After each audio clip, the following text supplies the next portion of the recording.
toxic white males. It's Toxic Femininity, brought to you by Midnight's Edge. Good evening, YouTube. How are you guys doing tonight? I've got some sexy ladies here to talk about all the news and goings on. And actually, it's funny. This is the first podcast that we're not talking about the big Warner announcement because you guys found so many other things to already discuss. Speaking of, let's introduce those ladies to you. First and foremost, to my, well, it'd be your left, I believe, Lorena Creole, or my right, left, whatever have you. How you doing? Tell everybody how you doing tonight. I am doing quite well, Tom. Glad to be here with all of you amazing ladies and Tom, and with our always amazing and on fire chat. So glad to be here with you guys. They are on fire already, indeed. Next up, we've got Mandy. Tell everybody quick about yourself. Like what? Hey, y'all. We have found some amazing stuff to talk to you guys about tonight. Oh, my gosh. Such good stuff. So make sure y'all hang around. And y'all aren't going to believe this crap. Seriously. Yeah, we've got some Birds of Prey, and we've got some Star Wars. Speaking of Star Wars, we've got the OG Star Wars Legends gal herself, Alora. Say hello. Well, hello, everyone, and I'm your Legends girl trying to make it in this disc-canon world, and I am so happy to be here with you guys. We're going to, of course, we have some amazing toxic femme topics, too. Can you say that about 3 times? Toxic femme topic? No. So thank you guys all in the chat. Everybody here joining in. I think you will have a great time with us. And I'm not going to say it because I'll sound like Porky Pig. Next up, the last but not least, the hostess with the mostest, Miss Mary B. I gotta give full props to my girl Lorena tonight with this move thing being absolutely insane. She absolutely held it down this whole big topic, guys. So she did so much of the planning and orchestrating for this particular episode, and I gotta give props to my girl. So credit where it's due. What's up, Willie? Hey, girl. Hey, Willie. Willie already coming in with a super chat. Coming in hot. Oh, Nice. Do you guys want me to get it? Or you got I'll it? grab it if you want to. Although, Laura should probably read it. She's generally It's all you. All right, Willie Woodward at $5. Hey, Tom, chat, and ladies. Wanted to wish you luck on the show. Say hi and lurk in the background. No creepo. Aww. We love you, Willie. Always sending some love. Always sending some love. Speaking of sending love, here's another one from Matt G. And this one I think is probably best for Mandy. Yes. So, Matt G for $5. Thank you so much. Like, oh my God, Mandy, your channel hit 3,100 subs. Like, what is it? Is that not so exciting? 3,100, huh? Thank you. I did wink at you, Jade Spider-Man. I did. 3,100. I'm going to use that. And we got a super sticker from Mr. Tickle Trunk. I'll go ahead and grab this one. I don't know what it is. Hold on. Let me pull it It's up. a little Shiva emu I was going to say, I dog. think it's Are probably... you going to say the heart farting? Because I always felt like they were just floating up. It's farting hearts. I like the farting heart. But you know what that means is those farts probably smell good. You know what I should have done was get the Duma corn. I'm sorry. I just saw Terminus super chatted as well. Actually, just above that for $1.49. He sent a Duma corn. A doom. It's not showing up on mine. Yeah, I don't see it. I can see There it on is, way up there. Okay. Yeah. There we go. It jumped on me. I should have got that. Now, Mary, do it. Sorry, my voice. And then we'll give Lorena the puppy. You get the puppy. So I'll give you a puppy. How's that sound? I'm not going to give you a heart farting puppy. Give her a maximum effort puppy for all that work she put in. Okay. Yeah, she deserves it. Oh, there we go. you. That's what I'm talking about. That's what I'm talking about right there. He's so cute. I love him. He's like, I think I can get underneath here. Nope. So thank you all for the super chats to kick off the show. We always love the love. Always love the love. And love you guys. Cinnamon hearts. Yeah, you think they're cinnamon, huh? Yes. All right. There See, you go. and he sent it, so he gets to say it. We got all kinds of great people in the chat. Thank you so much for showing up. We appreciate it, as always. And Thank you so much, everybody. So what do we say? Let's get right into the news. I know you guys got a crap ton to talk about. Yes. We shouldn't get any bored corgis tonight, I don't think.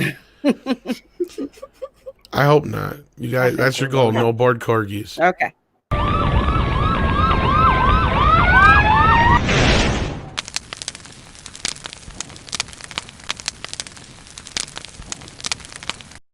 All right, y'all. We're kicking it to our newest member of Toxic Femininity, Mandy, for our first topic tonight. I tongue twisted. That was almost as bad as Laura. Really. And I didn't even have a good excuse. Well, real quick, let's go ahead and read this super chat from Terminus for $5. Thank you so much, Terminus. We appreciate you. Mary, when you move to Texas, if you put Serenity in the moving van, that would be a bitch move. Get it? Because dogs are technically bitches. Ba-doom doom. Tom needs to get the wah wah wah. I don't know if that deserves that. I want one. I give all puns want wahs. I give all of them want wahs. Equal opportunity want wahs.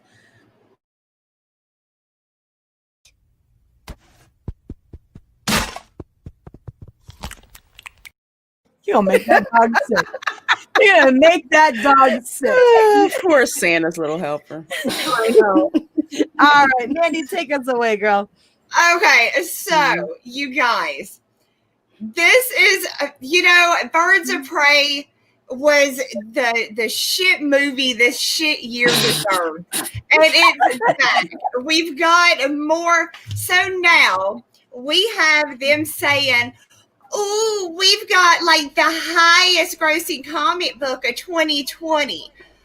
Okay, there is so much wrong with this right now. First of all, Sonic made more, like almost like $1 million something more, like 100 million, like 100 million more. Mm-hmm. Yeah, it's killing it. 310 more. Well, I mean, 31,100. That's.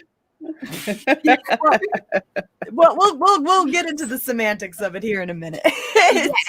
No. Okay, you had it right from the start, Mandy. They'll take your quote and when you said Birds of Prey was the shit, and then they'll cut it off. Yeah. Right. This was the movie that I spent most of last December making fun of the costumes for, watching them destroy all the really good DC female characters. But let's get into the fact that Sonic did make more. Now, some of you are going to say, Sonic was a game, so it doesn't count. Sonic had 290 issues of their comic. Yeah. 290 issues. And what, like 24 years, I think it was? Yes. The first comic came out in September 1991. The game was released in June of 91.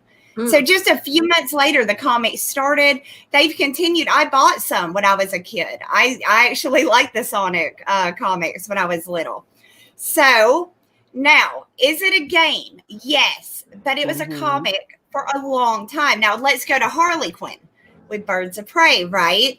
She started out as a cartoon. She didn't start out as a comic character. She started out on the animated series, Batman the Animated Series. Then later, she got added to the comic. So I'm standing with that, the fact that, this is bullshit. It's just complete bullshit. It's like a participation trophy. There's no competition. They can.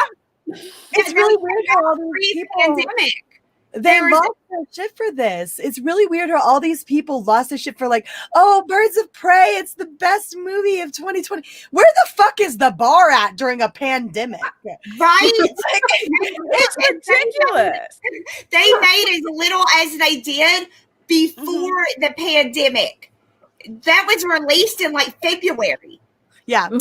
So, we kind of knew about it at that point, but nobody was really taking it all that serious. It wasn't here yet, I know I wasn't into it because granted, I liked Harley Quinn from the Joker movie, and that was the Harley Quinn that I was expecting to see. But all the publicity for Birds of Prey, I'm like, who is this chick and why is she in Harley Quinn's place? It was just not interesting. Well, and they at made all her look like a flamboyant gay ass chicken. That was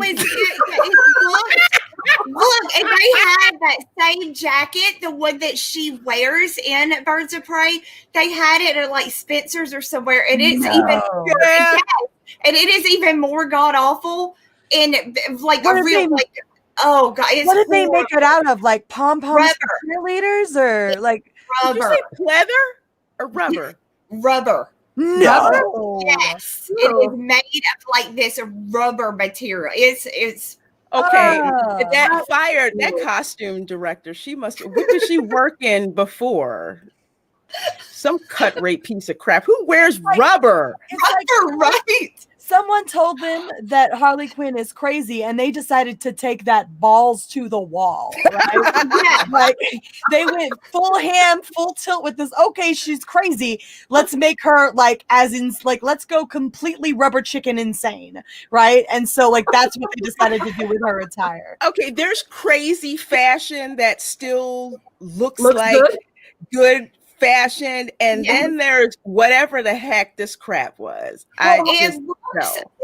It looks like she showed up to the shelter and that's all they had left. Oh my god. So nobody else wanted. And nobody else wanted it. So she's just like, oh well, I guess this is my costume. Goodwill was out of everything else in her side. It's not even a good recycle either. Not a good recycle. Oh my god. It's just I don't know. Well, as far as the year goes, let's put it this way. Star Wars and Jumanji that were released last year, they grossed more in this year than Birds of Prey did. Right. Dr. Dolittle, which was released, I think, last Christmas as well and considered a flop, only made $10 million less this year than Birds of Prey. I saw someone point out something very, very interesting. I think it was Andrew. He pointed this out. He was like, "Can we please take into consideration that Sonic the Hedgehog, which if you were going to argue semantics, that's not a comic book movie. Yeah, it's a fucking video game movie. Those things are like the plague at box offices, right? They are. Like, Sonic, so do you guys not remember the freaking Super Mario Brothers movie? World of Warcraft, all of the shit that goes down when you try to turn a video game into a movie, it never translates well to on screen. So you're telling me that a video game movie, because if you're going to argue about the semantics of it, then let's put this on the actual, let's actually take a look at what this means. You're talking about a video game movie that beat you out, Birds of Prey. You ought to be ashamed of yourself. Right? Exactly. And it was Sonic. I mean, don't get me wrong. I played the crap out of some Sonic. I put my time into Sonic. I did too. There's not exactly a story there. Right? Has anybody ever thought, I wonder. I mean, you got the rings and you ran through the little loop-de-loops. You had jumped on Dr. Robotic. Exactly. You're not playing Sonic for the story arc. You're playing Sonic because it's fun to go super fast. Exactly. Parkour off the chain. That's why you play Sonic. Exactly. Yes. And now we do still have a contender because Wonder Woman 1984 is coming out on Christmas Day. It is going to select theaters and I think HBO Plus. HBO Max. That's what it is. Yes. So Wonder Woman's going to do in a single weekend what Birds of Prey did. Well, it won't because there ain't enough theaters. But if theaters were going to be open and you have to factor in HBO Max, right? Like I'm assuming that's factored into the equation. It's not. Yeah, I have because if it was Max for free. Well, no, and I say this because Bill and Ted, they only count the box office. They don't count what it made in streaming. You can't be serious. No, I'm totally fucking serious because the movie itself made close to $40 million in streaming, but it only made $3 million in box office. So that list I was just going by has it listed way, way, way, way down at the bottom. Hocus Pocus technically made more money in theaters than Bill and Ted did, but Bill and Ted made $40 million overall, roughly. See what nonsense! Like it's coming out. This is like you would think they would lump that together. It's revenue. It's what it makes on release. I would think so. Yeah, on the I balance didn't count sheet, it. but Yes. no. That feels like a serious flaw and gap in the logic there. No, but that's why you got this big patch of movies that are all old that made around $4 or $5 million this year. That are all in the top like 20 or so of the highest grossing films of the year, like Hocus Pocus and stuff. God, what a freaking bar to be set. This, if anything, this doesn't speak highly of Birds of Prey. This speaks of the dismal state of theaters right now. Right? This has nothing to do with Birds of Prey being good and everything to do with everything else sucking. Well, go back, Mary. Remember we were talking about this before everything. This movie came out before everything shut down. Yes. Then everything shut down, and they tried blaming the shutdown on this movie doing bad. Remember? Despite the fact that Sonic the Hedgehog did so much better. And when was Sonic? Sonic was. I think Sonic only came out like a week or two before it. Yeah, if I'm not Let me mistaken. find out that. Sonic came out August 21st. No. Is that it wrong? got pushed. Yeah, it got pushed. Oh, it got pushed. Yeah, because I know I saw it before. It came out, I think, in the end of pandemic. January, and then Birds of Prey came out on Valentine's Day, if I'm not mistaken. Yeah. So I think there was a 2-week difference between them, if I'm not. Gotcha. I could be wrong. God, But it feels like it's been long No, that ago sounds or about something. right because I saw Sonic in the theater. Yeah. And I was like, I'd rather pay and see Sonic than see Birds of Prey. Google needs to get their shit together because it's seriously sitting there saying August 21st, 2020. And Google needs to get their shit together. Yeah. Let's see here. But yeah, I do remember it being out just shortly before Birds of Prey because it was we were discussing all these things right at the same time. We were, yes. Yeah. And so you might be talking about a few weeks difference here, and the fact that Sonic did so much better. Look, let's not kid ourselves. Birds of Prey barely made its money. no, it came out the same day, February 14th. Did it? Really? Yeah, according to IMDb. That's the more accurate one. Wow. That's even worse. Because I didn't see a whole lot of people going in to see Birds of Prey. It seemed Nobody everybody was wanted going to. to see Sonic. No, Everybody and their wanted to- kids.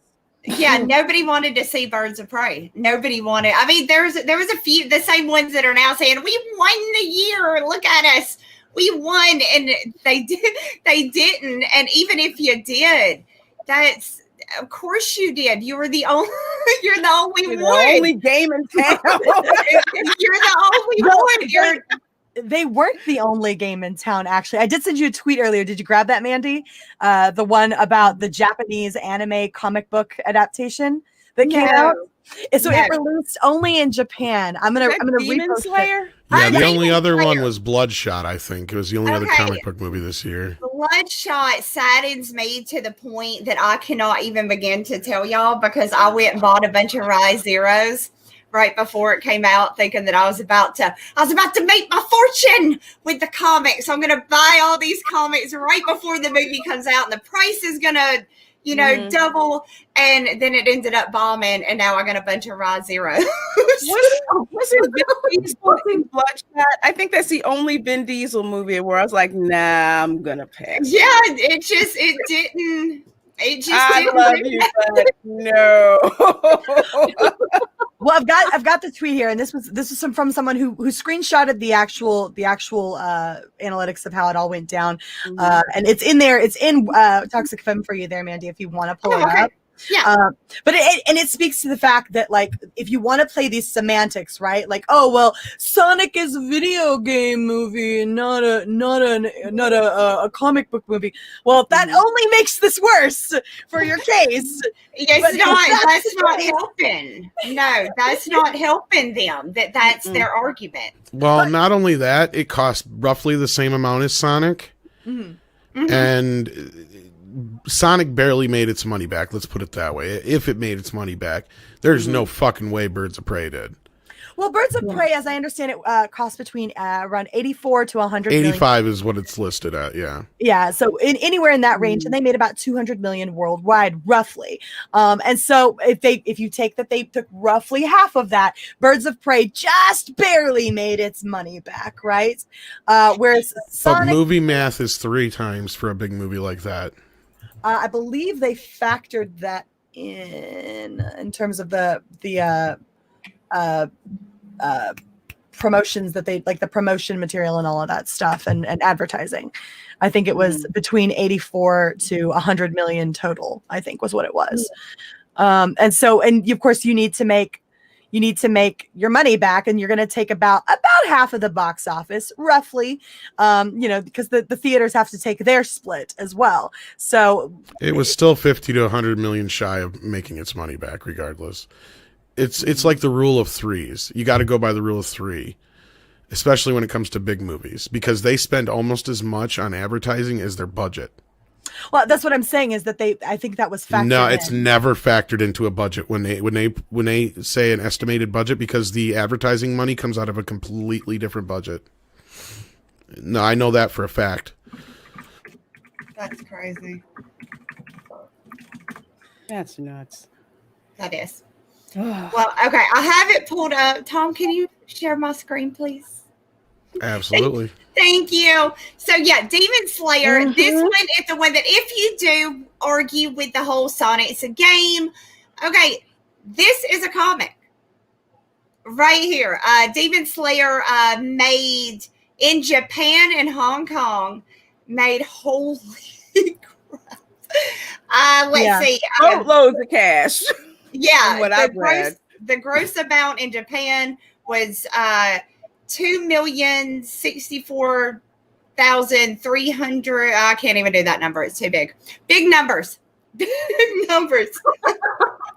31,100. There was 1,000. It made a shitload of money, y'all. So there you go. I can't read numbers. I give up. I give up with the numbers. But no, so this one was what manga, whatever. This I don't read it. Demon Slayer did amazing. And it did, and only in Japan and Hong Kong, and it still beat Birds of Prey. And they're sitting there like, oh, look at us, we're the best. And no, they were not. They were not the best. Nope. I just think it's very telling, because this released only in Japan. All of those numbers come directly from Japan. This isn't a release that you got across the world. This was released solely in one area. It is strictly a comic book movie.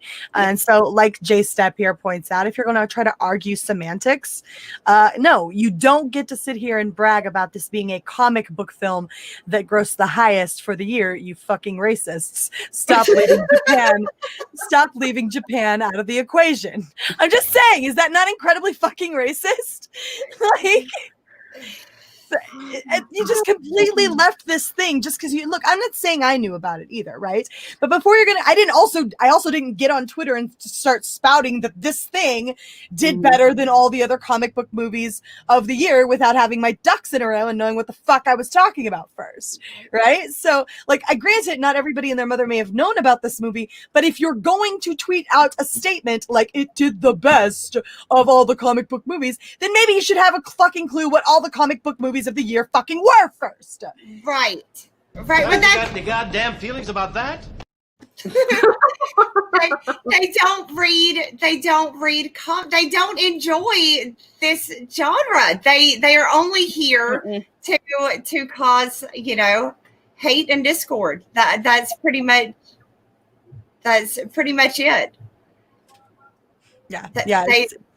Well, I think a lot of these people I don't think that they're trying to, I will say a lot of those tweets that are on that previous thing that you had pulled up are incredibly hilarious. Oh, they are on this one. Oh my gosh. There were so many funny tweets on here. Oh, there's Andrew. Yeah. He was the one who put it out. That's a fucking video game movie, and a video game movie outperformed a comic book movie at the box office. Yes, and that speaks volumes. I mean, because like you said, they usually don't do good. Look at House of the Dead, amazing game, but oh my god, the only real exception for video game movies is probably Resident Evil. That's been the only franchise that I can think of that has kind of risen above the whole we're a video game franchise thing. Yeah. Silent Hill kind of did. They stuck with the game, but it I thought it was okay-ish. I didn't like the movie. Do you know what? It wasn't bad. It was I'm not just even great. saying whether or not I like the Later. Resident Evil movies. I just know financially we got 12 of them, so they had to make some money. Yeah, that's true. That's true. Yeah. But yeah, no, some of these are great. Let's see. I saw some. I really want that funny little ones. blue hedgehog. Look how cute that is, right? Isn't that. it I adorable? want one. He's so cute. That's Wow. He's even got the little Running. tennis shoes on. Yes, he does. oh, Yeah, just everybody. Most of the tweets I'm reading here are pretty much saying, you know, Demon Slayer beat it, and even if you don't go with that, Sonic beat it. Their statement has been disproven on no matter what argument they try to use. They can't, because it's, you know, like I beat myself in a game of horse. You know, that's kind of what they're doing, right? Yeah, what did I put in the chat? It's like being happiest that you're the smartest slow kid in a group of slow kids, I guess. Like, it's... I love how Tom tap danced the R word there. Well, you know. That's Just fair. saying. That's fair. No, that other article you had pulled up, the actual article from, I think it was comicbook.com, had like a plethora of tweets from people who were literally tweeting this stuff out, right? And this is so hilariously Cringe. stupid. It is so cringe. It is so bad. What is it? What is that? The Wendy Williams show that's or whatever? Wendy Williams with her fake boobs. Yeah. Yeah. Hey, don't be they're hating like on them fake boobs. And they're like, birds of prey, treated once again. Yes. And it's like, no. Okay. Yeah. No. All right. No, I thought this was over for us. And then Birds of Prey, highest grossing comic book movie of 2020. No, it wasn't. what You know was what's it? ironic? What's ironic is that they're using like that K-pop Asian like thing to like push their point home, and they literally disregarded Asian culture. Yeah. like Ironic, ain't it? Yeah, ironic. that's right. Ironic. Maybe stop picking and choosing what parts of Asian culture you like, you fucking racist. I'm sorry. This ain't no a la carte shit. Are you woke or not? Yeah, this is so cringe right here as I'm going through these. They are so. Haven't tweeted about it in a while, but since I just picked up the 4K of it the other day, casual reminder that Birds of Prey is one of the best comic book movies ever made. That is a bold statement, sir. He bought it on 4K. Yeah, you know, we bought the 4K. You admit to that. That's fucking fake news. It's one of the best, this is one of the best comic book movies ever made. Like, Jesus Christ. God, but they were in a hostage video when they did that. Like, this is what you say. This is what you say. It's the best comic book movie ever made. Right. Now, before we end the discussion, I would like to add one last thing to this, which is, why did Sonic do so well, being that it was a game movie, right? A game movie. Right. How about the fact that they actually listened to the fans when we said, hey, we don't want ass cheek Sonic. Yes. Give us, fix it. And they said, okay, we hear you. We are going to make this better. So give us some time. We're going to fix it. People just really like came for after they fixed it. Everybody went to see Sonic. Yeah, everybody. Yeah, because that first trailer was horrible. I'm like, what the heck is that thing? So bad. And let's not pretend like Birds of Prey didn't have basically exactly the same thing to overcome here. You have people who want to go see this movie because they want to see something that is true and faithful to the original depictions of the comic. Well, there are lots of Birds of Prey fans who wanted to go out there and support this movie. But you had the exact same kind of issue take place where people looked at the Sonic trailer and they said, that's not Sonic. And people looked at the Birds of Prey trailer and they said, that's not Birds of Prey. Sonic fixed it. Birds of Prey didn't. Birds of Prey lost money. Sonic won big, and it's a fucking video game movie. Like, there you go. That comparison is completely applicable here. Like as applicable as I know how as a comparison can be, honestly. Like and Sonic did. They took the time to take a step back. They delayed things a bit and then they released it when it was right. You had the opportunity to do the exact same thing, Birds of Prey, and fans would have loved you for it. They would have done the same thing for you that they did for Sonic. They would have opened up their wallets. They would have bought your merch. They would have gone to the theaters once, twice, 3 times with their kids. They would have done everything that a person who stands behind a product does, and they would have given you their fucking money. And now you're sitting here trying to act like something brilliant happened for Birds of Prey when everybody knows better. Everybody knows better. Do you think we're stupid? Do you think you must think we're dumb? We're having this conversation. Jesus Christ. And this is the one example that these franchises can take a great example of listening to their fans and saying, I wonder if this direction is going in the right way, whether it's, animation to it or story, plot, whatever. This is a great example, but it's being ignored. It is. And I get you can't please everybody. Yeah. But come on, I saw what the comments with Birds of Prey. I saw the comments. There was enough of us that maybe you should have taken notice and not made the very beautiful women look bad. The best way. Horrible. No, they made them look horrendous. Mandy, if they'd taken notice of what we have to say, they would have had to acknowledge that we're anything other than neck-bearded incels, right? They would have had to say, oh, there's a demographic here. And in fact, there's a big female demographic here as well that you should have paid attention to, that you should have listened to, that actually care about the content of the storytelling that you're producing and not necessarily whether or not it's empowering, right? Because it's inherently empowering. It's Birds of Prey. It doesn't need to be any extra dialed up, all of that jazz. It's inherently empowering. Right. Right. So why don't you? The reason they didn't listen to us is because they can't and maintain the narrative. They can't do that. They can't acknowledge we exist and continue to do what it is that they're doing. Yeah, I agree. Absolutely. And hopefully some of these, honestly, I don't know if anybody even gives a crap anymore, but I still am kind of sitting over here with my fingers crossed, hoping that they'll take notice that Hollywood and just they'll take notice that, hey, sometimes the point you're trying to prove isn't worth, just tanking a movie or tanking your business for.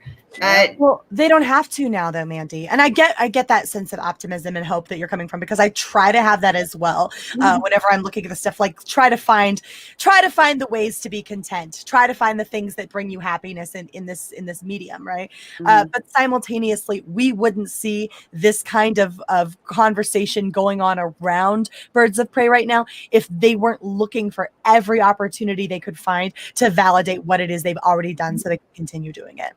This isn't helpful. This isn't what this conversation, this type of chatter around this conversation around this movie is not helpful or conducive to getting us moved forward back or getting us moved back into a place where we're getting good storytelling. It's only going to make it more difficult because it validates what they did in the first place.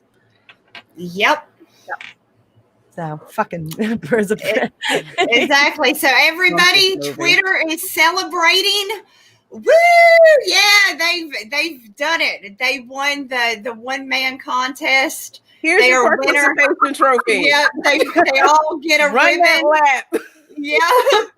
Well, and it didn't help on the podium alone, and it didn't help that we had another movie that was going out there toting women power and trying to drag down the patriarchy and smash it and all that.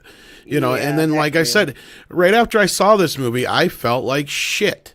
Like, I don't think and I'm not even joking. And and you can ask Mary because she was involved in that conversation. If I remember, I don't remember if Lorraine or Laura were there, but like I flat out said, like, I don't think I was. Yeah, I flat out said, like, after watching the film, it made me feel like shit. Yeah. And I mean that in the way, like, it made me feel sick to my stomach. It made me feel like I just watched something that was nasty and wrong and shouldn't even exist.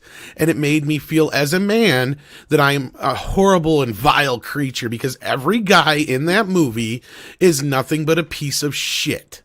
in every way, shape, or form, one way or another. They even go to the extent of making the one person who had no real reason to be a piece of shit to her a bad guy too, and that was her landlord or whatever. There's no real reason for him. And then she's got to make fun of the sandwich guy, which was the only other guy in the entire movie. Not the Dang. Yeah. Yeah, I remember Tom was pretty frustrated with this particular movie, but it came out afterwards because there was some debate around whether or not it was actually sexist. And look, I'm not a man, so I can't speak from that perspective of whether or not he felt attacked in that moment. But Tom was very vocal about, yes, I felt like there was no positive depiction of a man in this entire movie, not one. Every guy you come across is portrayed as an absolute dirtbag, a piece of shit. Even the ones that you think she's able to rely on ultimately betray her and stab her in the back. And so, like, with that conversation being had, I can understand from that perspective why a guy might feel that way when this is over. And I'm sorry, but that's most of your comic book demographic there, Warner Brothers. That's your comic book demographic. As I'm sorry, it's mainly male, right? And so when you take your demographic that's going to be coming because they recognize this particular IP in Birds of Prey, and they go to the theater and all they see on the screen in terms of representation about themselves are pieces of shit, you're going to turn them off. And yeah, they're probably not going to come back to the theater and spend their money because there's nothing left for them. Absolutely nothing. Not a good story. That just sounds just so bass backwards. You want to piss on the demographics that is going to spend the most money to see this type of movie. Well, they wanted it to be a female demographic was the thing. They wanted this to be some strong, empowered women demographic that came to see this, but they didn't turn out for it. They didn't come out to support your movie. And the men who wanted to come out and support your movie, you treated them like they were pieces of shit, right?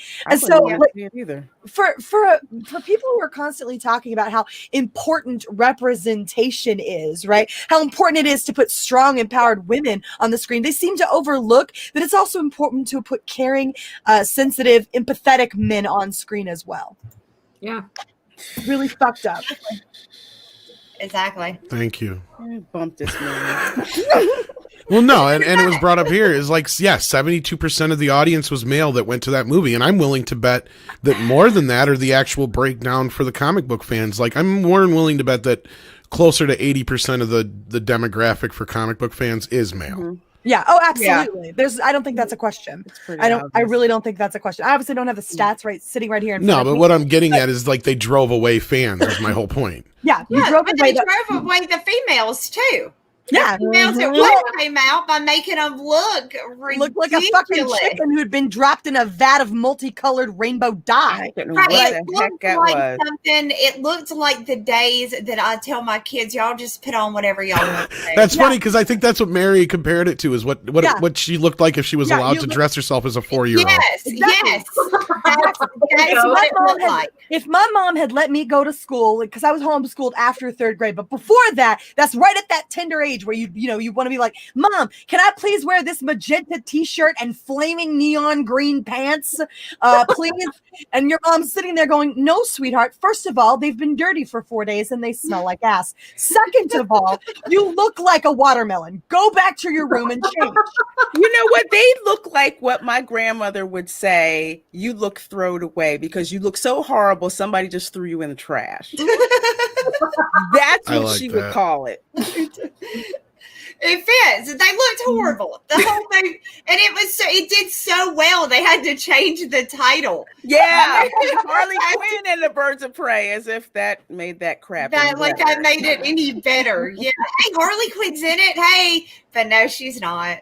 No, she's not. That's not Harley Quinn. It's not really Harley. No, it's not. No, that's not. Harley Quinn, and look, you may not like this. You may not like this fact about Harley Quinn, but Harley Quinn is a codependent psychopath who relies on her self-esteem coming from the Joker. All right? Absolutely. She's an abused, beaten down, browbeaten woman. And the emancipation of Harley Quinn is not where you start with her. You may go there at some point down the road, because certainly there were episodes where Harley Quinn kind of went off and did her own thing with Ivy at times. But the emancipation is sure as hell not where you start. And that's not how you introduce fans to a solo Harley Quinn film. It's just fucking not. Well, not just that, you present her as being some powerful, strong, brave, and she's really fucking not. Yeah, well, no, because she spends half the movie under the guise that she's still with the Joker, so nobody kills her. Yeah, Like there, you kind of just depowered the entire character now, didn't you? And then the guy you have her face isn't even the Joker. So she's really not emancipated from anything in the end, if you ask me. I mean, she really, because for her to be emancipated, she has to say all that stuff to the Joker himself, and then walk away from the Joker himself. You know what I mean? She blew up their building, so. No, I know, but that's the thing. He still broke up with her. See, in this scenario, it's all in her fucking head. And you guys are right. As great as a character she is, I hate it when people say, I want a relationship like Joker and Harley. It's like, that truly shows that you do not understand these characters. You already have two very strong female characters in this very universe, and that is Poison Ivy and Catwoman. And both have always, and I mean always, been pro-feminine and always use their femininity to their advantage. Yes. Those two characters specifically. Harley, on the other hand, is not a good example of that. She is the example of like basically the beaten down, the wife beaten, or whatever you want to call that, you know, like.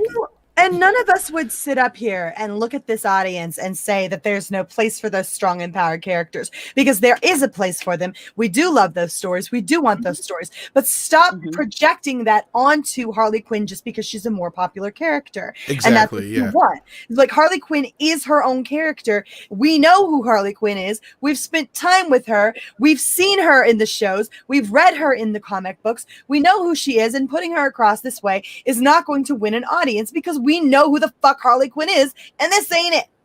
Browbeaten, that's the word I think I was looking for. She's a browbeaten, like, scared, you know. I mean, she's crazy, but she's crazy because she's been pushed over the edge. Well, there's one specific, abused, pretty much. Exactly. There's one very specific example that you can point to, and this is in the animated series, the Batman the Animated Series, where she's trying to get Joker's attention. She's like going around in a little nightie. She's like, pudding, you know. And then at the end, he gets super pissed at her, and he's like, "If you have to explain the joke, there's no joke." And he literally shoves her out a window. She lands on a dumpster down there. You can see her bleeding from her mouth. She's a complete wreck. And as she's laying there, having essentially, like, she's lucky she's not dead. She's like, "My fault, all my fault," while she's laying there on top of the dumpster. That's Harley Quinn. She's not a positive role model. Now, if you can get her a story where she can rise above that, that movie didn't do that. That was my point. All she did was just stay underneath the guise of, I'm still with the Joker, and then at the end just say a few things that sounded cool, but she should have been saying them to the Joker. Right. Yeah. You know, that's what I said. It's like, you know, when she says that line, is like, everybody's so scared of Mr. J, they should be scared of me. It's like, yeah, you should be saying that to the Joker, not this guy. This guy is pointless. You know, it's like, this guy has nothing to do with your emancipation. Nothing. No, she needs the final boss. Exactly. She wasn't at the final boss. No, the whole thing it should have been a scene where he's like, "I left you though," and she's like, "No, Puddin', I'm the one that left you," and then knocks him off a building. That's the way the movie should have ended, or something to that effect. Yeah, that's not Harley Quinn. Do we want to get? Do we feel like we've covered this topic pretty good? I think so. I think we can grab some super chats. Actually, I think we went a little longer on this than I planned, but that's just because it's so funny to see them trip over themselves, try to make this some kind of fucking hit. Right, ridiculous. All right, I'll go ahead and kick us off here. It looks like I got a super chat here from Terminus EST for $5. Thank you so much, Terminus. I appreciate all the support that you show to this channel. Oh God, so much. You guys are amazing. We appreciate you. For $5, he says, "Mary, wait, you said where the fuck is the bar at during a pandemic?" Well, nowhere, since the bars are closed. I know they're closed, and to my great lament, are they closed? Because God, I could use a drink. But yeah, the bar is pretty close. Lorena? This sucks. Wyatt Holiday for $4.99. Thank you so very much. Says, for me, the day Bison graced my TV with Street Fighter was the most important day of my life. But for him, it was Tuesday. I'm going to assume that's a reference to a Street Fighter movie. Did they make a Street Fighter movie? Sadly, they did, like 20-some years ago with Jean-Claude Van Damme and Raul Julia, and it was Raul Julia's last movie. Yeah, Didn't they make a Tekken movie? I could have sworn they made a Tekken movie. They may have, but if they did, I never saw the Yeah, damn they thing. did make a Tekken movie. Yeah. They did? They did make a Tekken. I'm kind of upset I didn't see that. Mm. I play Tekken all the time. It cost them $30 million to make. I'm trying to figure out how much they made from it. Probably not as much as they spent. Yeah. Jesus Christ. I knew they'd made a Tekken movie. All right, Mandy, you want to get the Silver Nova here? Yes, Silver Nova for 5 Australian. Thank you so much. With Birds of Prey, lest we forget, these are the same people that said Cleopatra was African American. God, they're so fucking stupid. So That was dumb. such of the dumbest things I've ever heard. So dumb. And thank you so much. Jesus Christ. A lot of people Macedonian, you fucking idiots. Sorry. I love Willie throwing them singles at Alora. He's making them rain. Next time I want Alora to show up Dollar, with like dollar singles, bills, like y'all. just kind of chilling around the neck there. All right. Okay, so we have Trace XL, $10. Thank you so much. Birds of Prey was a dumpster fire. I was there day one and saw it with literally only 10 other people before the plague descended.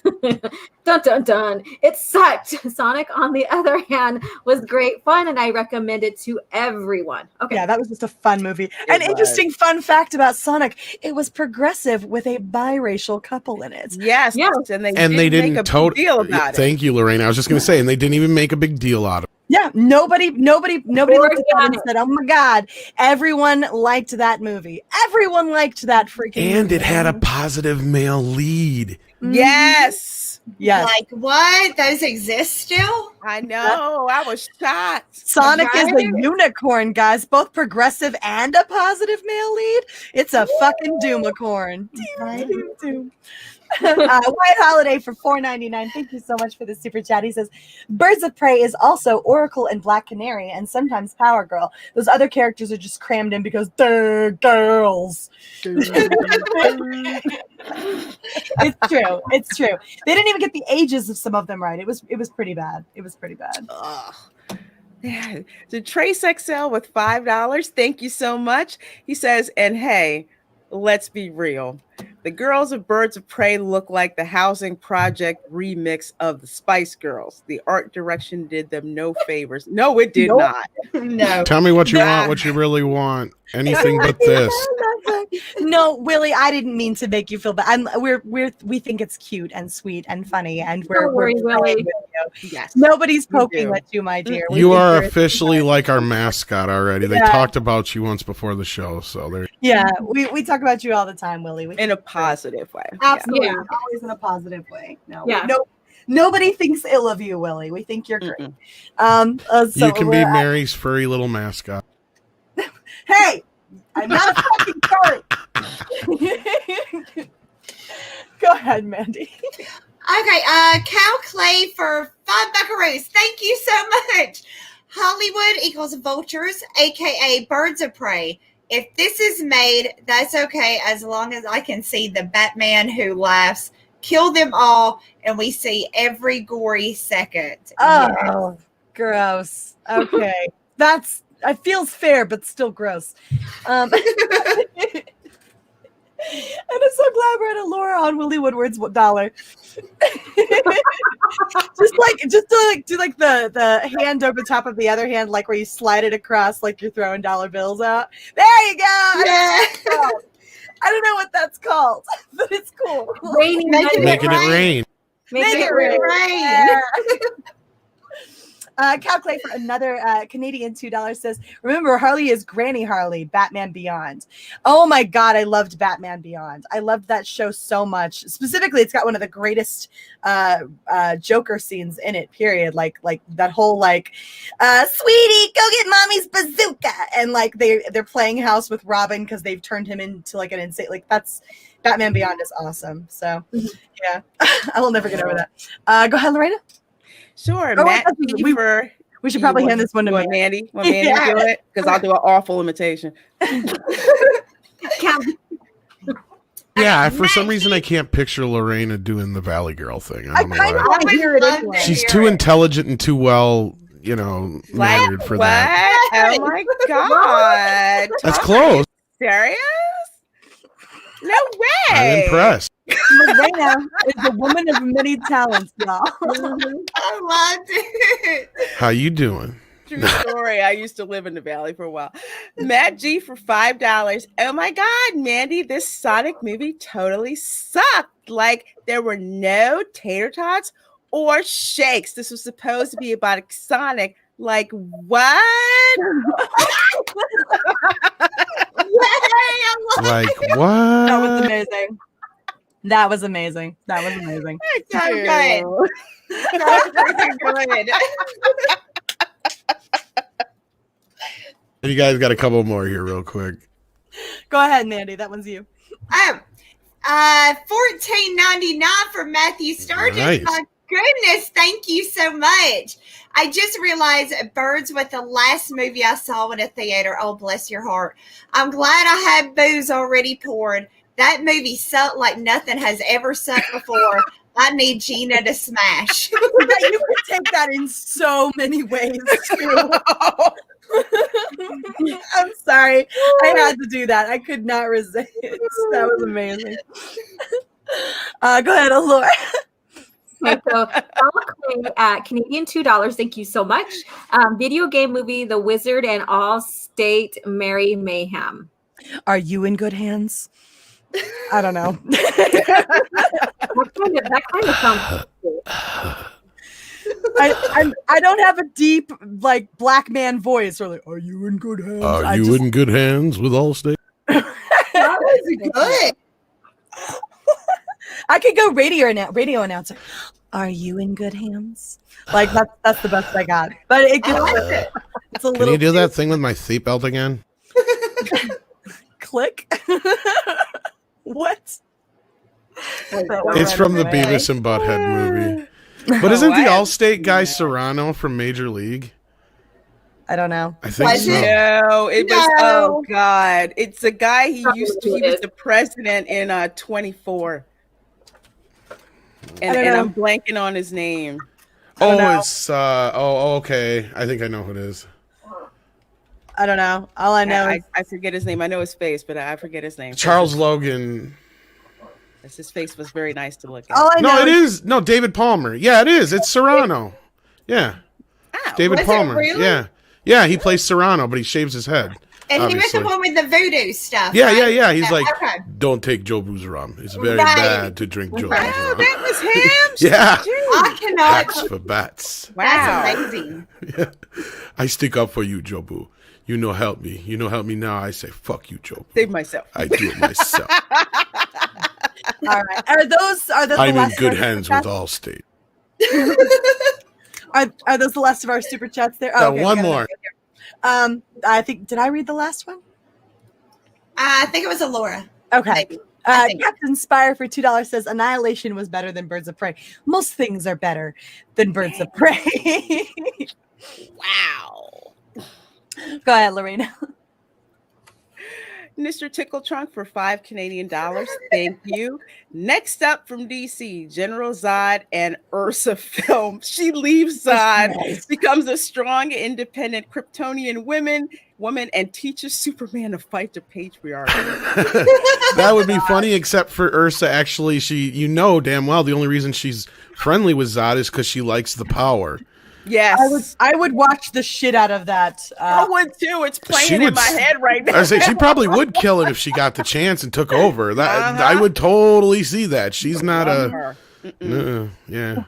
She's like, I only put up with your ass because you're doing something for me. Right? Mhm. Absolutely. All right. What do we got next? All right, we're kicking it on over to Lorena for this one. This one's a doozy. Oh, this one, Data Racer has a crazy feed. So shout out to Data Racer. But before I show the receipts from him, this article, Small Axe and Black Panther star Letitia Wright deletes social media accounts after anti-vaccine video backslash. Watch, Now- they're gonna twist that later. They're gonna twist that later. Oh, Watch. yeah. So for Oh, yeah. those folks who don't know, Letitia Wright was Shuri in Black Panther. And she's going to be the next Black Panther too. Yeah. Mhm. Yeah. Mhm. And Small Axe is actually a collection of I think short films by Steve McQueen about the West African experience. And actually John Boyega is in it. I started watching that on Amazon. It's actually pretty good. But protected class, you are no longer a protected class, aka minority, when you do not toe the line certain people want you to toe, as Letitia Wright unfortunately found out. So from Deadline, this article here, this account does not exist, and a blank page is what Twitter users will encounter when they try to search Black Panther star Letitia Wright on the social media platform. She used to be on there, and she's gone now. She's gone now. She took herself out. So just days, oh, okay. Editor fail. Just days after the Small Axe actress shared a link to a 70-minute YouTube video by a coronavirus vaccine skeptic, Wright deleted both her Twitter and her Instagram accounts. 70 minutes is a long ass fucking YouTube video. Yeah, I don't. It is. I can't sit through that long. No, I can't do it either. Like the most she'll get me to do is sit through like a 20-minute video tops. Yeah. Like that's rough. Like it's different for a live stream. Like a live stream, I'll kind of chill out with the chat and have that dialogue or whatever. But just to sit there and watch a straight up hour and change video on YouTube, fuck that shit. It's better to be a documentary or a short film or something like that. But 70-minute archive, usually something really crazy popping off. Yeah, you need like a constant like a theme, and it has to be entertaining to watch through so long. So yeah. Right. Ain't nobody got time for that. No. So the actress came under fire from fellow Twitter users as the video she linked expressed doubts about the in-progress COVID-19 vaccines, which will begin rolling out in Britain in the coming week. Now, can I ask a question? And I'm sorry to interrupt, but has anybody else ever seen a vaccine get made this quickly? Like I have, it takes years. And I used to work in clinical trials and IT in clinical trials. So it really gives me pause as this got done so fast, because there's a controlled way of how these clinical trials for new drugs are done. Because does anybody remember the Tuskegee experiment? I don't. Basically, what happened is they experimented on Black men in the South. They had syphilis, and they were supposedly going to give them a cure for syphilis. These were Black men, I believe, in like Mississippi, Louisiana. It was in the deep South. Oh, man. And they thought that they were getting drug treatment for syphilis. They were given placebos, all of them. They were wound up giving syphilis to their partners, having children were born with it. And that's what happened, because there were no controls on that. And it turns out that the cure for that happened to be penicillin, and they weren't given that. Wow. They were not given that. God. So that's, if you ever watch a movie called, I think it's Mrs. Evers' Boys, I think HBO did it. It's a documentary. If you watch it and you see how basically they were used as guinea pigs just to see how syphilis would progress. So with clinical trials now, because they use the Tuskegee experiment as one of those warning cases, there's certain protocols in place to protect people who are in clinical trials, making sure they don't have reactions. And if they do, getting them help immediately. It is a long process. That's why drugs cost so much to develop, because it takes so many years of monitoring people, making sure they don't have an adverse reaction. And if they do, that has to be detailed very, very carefully with what happened. And look, I'm not saying that this vaccine isn't going to work. That's not what, but I'm saying that there are reasons to question a vaccine that's coming out this quickly Yes. in this process. This is something that should normally take years Mhm. to develop and get out there to the public in any kind of a mass distribution. And so for it to be happening literally in less than a year, right? And I don't believe what they started working on the vaccine in May was when they started kicking into gear and working on this. You're talking about something that's really only been in the works for about 7-8 months at this point. There are plenty of reasons, is what I'm saying, for her to question the validity of a vaccine that's been produced this quickly, and whether or not that's going to come with some issues, right? And so that's all I'm saying, is that anything that's coming out this quickly, you have a right to question that, in my mind. Yeah, this is coming out haphazard. And I agree with all your points. There's no caution. So no way am I going to give this, or any parents are going to consider, if they consider the factors of how quick this is rushed, to their children, to their grandchildren, to themselves, to people who are, what do you call it? Have health conditions, because, usually the side effects are a lot worse than anything else. Mm-hmm. Yeah, so, absolutely. And that could very well be the case here. She's just asking questions, right?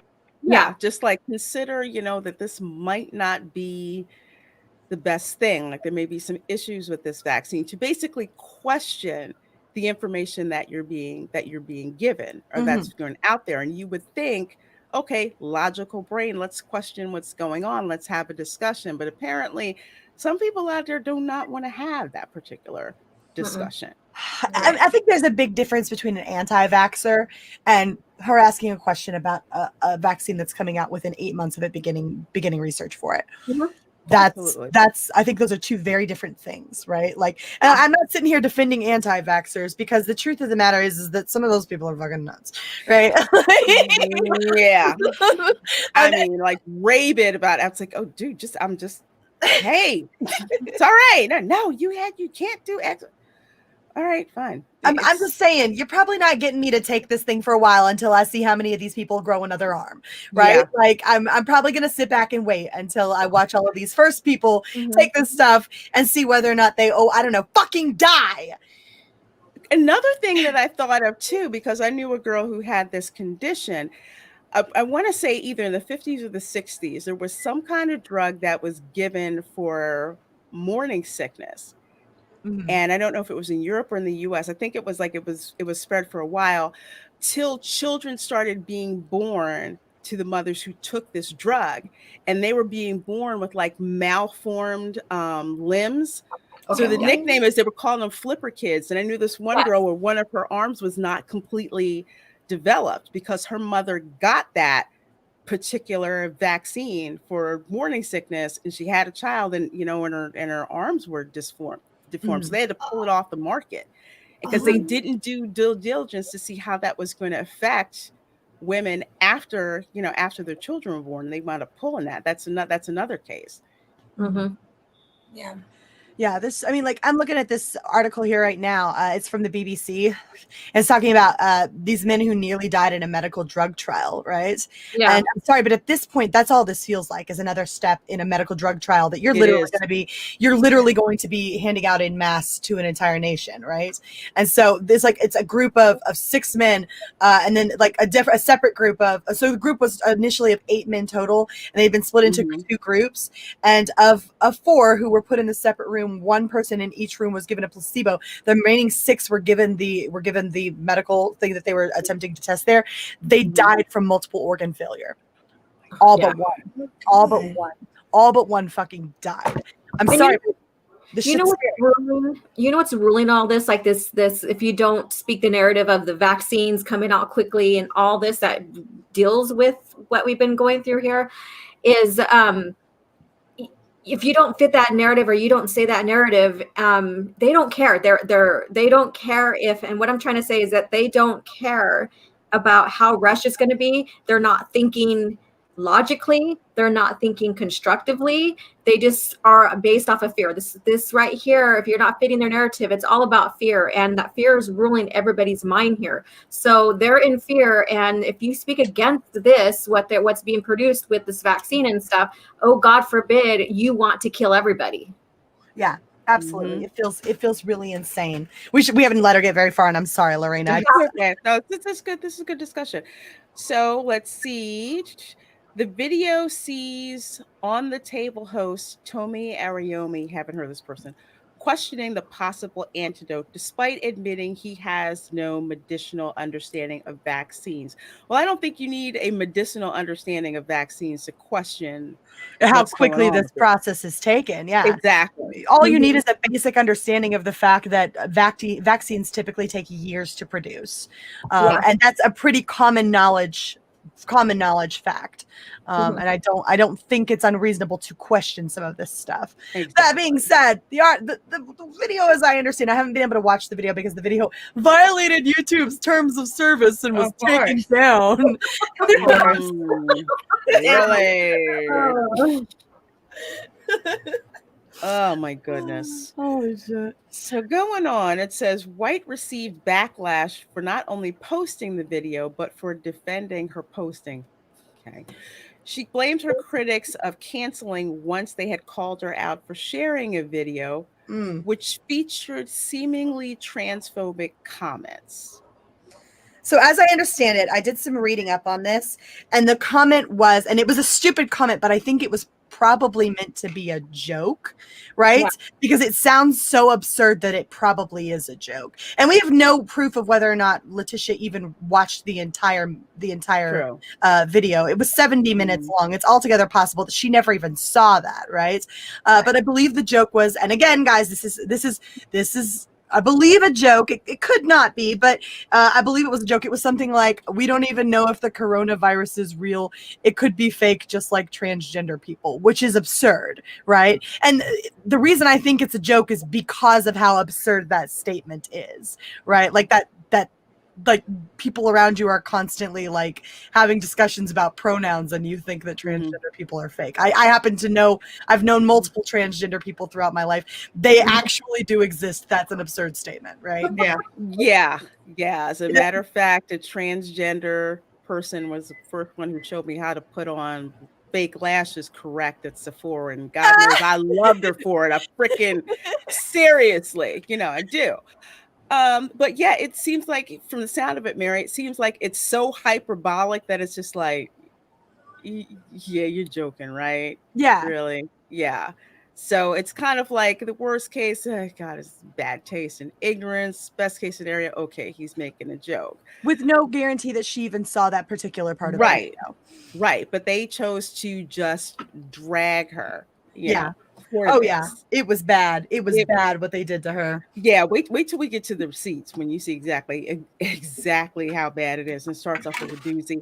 So she's saying, if you don't conform to popular opinions but ask questions and think for yourself, you get canceled. Wright said in a now deleted tweet, which was originally posted on Friday. And I actually retweeted that.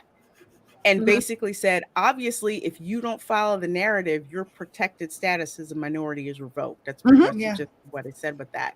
Absolutely.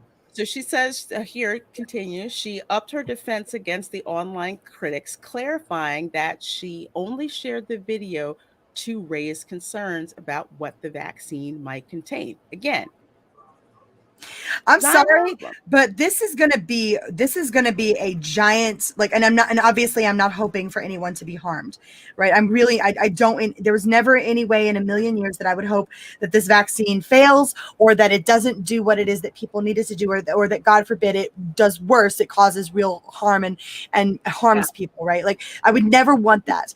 But if it winds up that because they rushed this shit out, because they didn't do what they needed to do and follow the proper protocol in order to get it out more quickly without doing all of the proper procedures, and something does happen on some kind of a mass scale, how vindicated is Letitia Wright in this moment? And unfortunately, that's a horrible spot for her to be in, right? Rather than just hearing what it is that she's actually saying to you right now, which is, guys, I have a concern. I have a concern about a vaccine that's coming out this quickly. And then she's not denying coronavirus. She's not denying that a vaccine is needed. She's not an anti-vaxxer, and there's nothing homophobic or transphobic in her tweet. She's made it very clear what she meant. I'm concerned about a vaccine coming out this quickly. Is it safe? She made that abundantly clear. And And I don't understand why you've put this woman in a position to where just because she defended herself, now the only way vindication comes for her is if it winds up being that this thing is horrible for people. That's really horrible. That is so insane to me. Just to attack a woman because she's concerned. There's lots of people that are concerned about this. So it's just that's what they do. That's it's like I don't get it. It's like I've tweeted my concerns about it. I haven't got any pushback, but I think again, because she's in Hollywood, she's just like it's a target rich environment. She's like a prime target. I want to know why they give a flying fuck what she thinks anyway, right? I don't know. She has a say in like when it's going to come out, or she's going to halt it just with her opinion. Why? Why are you hinging anything on what literally an actress says? Yeah, like of course she's a bit ignorant on some of the stuff. She's a fucking actress. It's not her job, right? Why are you so hung up on what she thinks? Why are you so concerned that you want to make this chick lose her job, right? Like, why are you even that hung up on it? It has nothing to do with you. It doesn't affect you. She doesn't have a say in your life. She tweeted out a concern, right? Anybody could have done that. So what the hell is your problem? Like, she's literally, I'm sorry, but this is my stance on actors and actresses. I don't fucking care what you say because you're an idiot. You're just as big an idiot as any other rando on the street. Your opinion doesn't matter. It doesn't matter more than anyone else's, right? You're not my politician. You're not my president. I didn't vote for you. It doesn't fucking matter. You can be a complete ignoramus. Get up there and dance monkey dance because that's your job. Right. Yes. Yeah. And I've met enough actors and actresses in my life. Mary, you were absolutely freaking right. Yep. And the smart ones know that. Yep. I mean, what's the difference between her saying I'm concerned and I don't 100% trust how quickly this was made, as opposed to, years ago, Tom Cruise telling women not to take antidepressants and not to go seek help in therapy. I remember that. Because Tom Cruise did that before the world went completely crazy. And that shows you just how crazy it is. And plus, they're literally trying to cancel her for something that all of us are slightly. I want to know the effects of a drug 30 years after you take it. Sometimes it takes a lot of years and weird stuff starts popping up, and it's like, oh yeah, well. When your children start having 3 eyes, you'd be born with 3 eyes or something. Right? Oh yeah. Yeah. But I think with this, it has to do with social media and access through social media. Because think 15, 20 years ago, you didn't have access like this. No. Actors were behind a wall. PR people, if you happen to see one of them at a convention or something like that, that's probably the most interaction that you'll have. Now with social media, it's like you're online and instantaneously you can contact these people without a filter. So for some people, it's like they want the attention. Yeah. It's like, look at me, look at me, look at me. And I think that's what a lot of this, has to deal with. Because there's plenty of people who on Twitter who are like, yeah, I don't care if you're an actor or whatever. I just want to know what you're in and I don't freaking care what you think. But you have some people where this is all that they want to do. They just want that attention. And it's horrible because it's like they all pile on. We've seen it happen with Gina Carano. We've seen it happen with plenty of other, actors and actresses on social media. It's just crazy. Yeah, this is nuts. Well, you guys have to see what they said to her. It's fucking nuts. Ooh, the first one is a doozy. I mean, they came out the gate swinging with that one. That's a rare one, but I'll get to that one. So she says, did I see that one? My intention was not to hurt anyone. My only intention of posting the video was that it raised my concerns that the vaccine contains and what we are putting in our bodies. Nothing else, she wrote in another since deleted tweet. Black Panther and small actress. So she's basically deleted her social media account. So again, this doesn't exist anymore on Twitter. And it kind of flip over here to Data Racer, because props to Data Racer, because he Yeah. is a beast grabbing this stuff. He is. I mean, Yeah. I wouldn't have even known about it until I saw this pop up from him. And he's like, Marvel's Letitia Wright has left social media after being bullied and harassed by the cancel mob. Mhm. SJWs are telling Marvel to fire her for being an anti-vaccine transphobic bitch. Cancel culture abusing a religious Black woman because she was concerned about a vaccine. So before I go any further with this, our disclaimer, like the last time we brought stuff up that Data Racer found, please do not contact these people. No, they're Please fucking do not. insane. Yeah, they're nuts. Don't get on their radar like that. You know, look at it, laugh at it, but do not engage. Do not engage them. So of course, here's the first one where, you know, she doesn't have an account anymore. But let's get to some of these, and we'll go to my first favorite one here in the column. Racist. Yep. Racist. Repeat that again. Racist. Homophobic, transphobic bitch is what you are. Where do you get racist from? I'm sorry. Do you not know who she is? No, they didn't look. They didn't look. Lorraine. No, see, that's what happens when people on Twitter wind up calling me racist, and they're like, "Oh, didn't look at the profile photo." No, you didn't. Nope. Not that Black people can't be racist, but if that's the first thing you come out the gate with, just because something I said, if they called her Shuri, they would have known. Call her Shuri. Call her Shuri. Then you know who the fuck you're talking to. Oh my God, it's just nuts. Of course, this one up here, today I learned scientific facts are popular opinion. Sit your uneducated, dangerous self the fuck down, you stupid C-word. How she what makes them more, an expert in science? I'm sorry, you don't have anything in science, so who are you to fucking say anything like that? I'm looking it up right now. Average time. Yeah. To produce a vaccine. It's about 15 to 20 years, if I remember correctly. How long does it take? The development of vaccine can take years. This is especially true when the vaccines involve new technologies that have been tested for safety. Blah, blah, blah. So the consensus is years. The consensus is years. It takes years.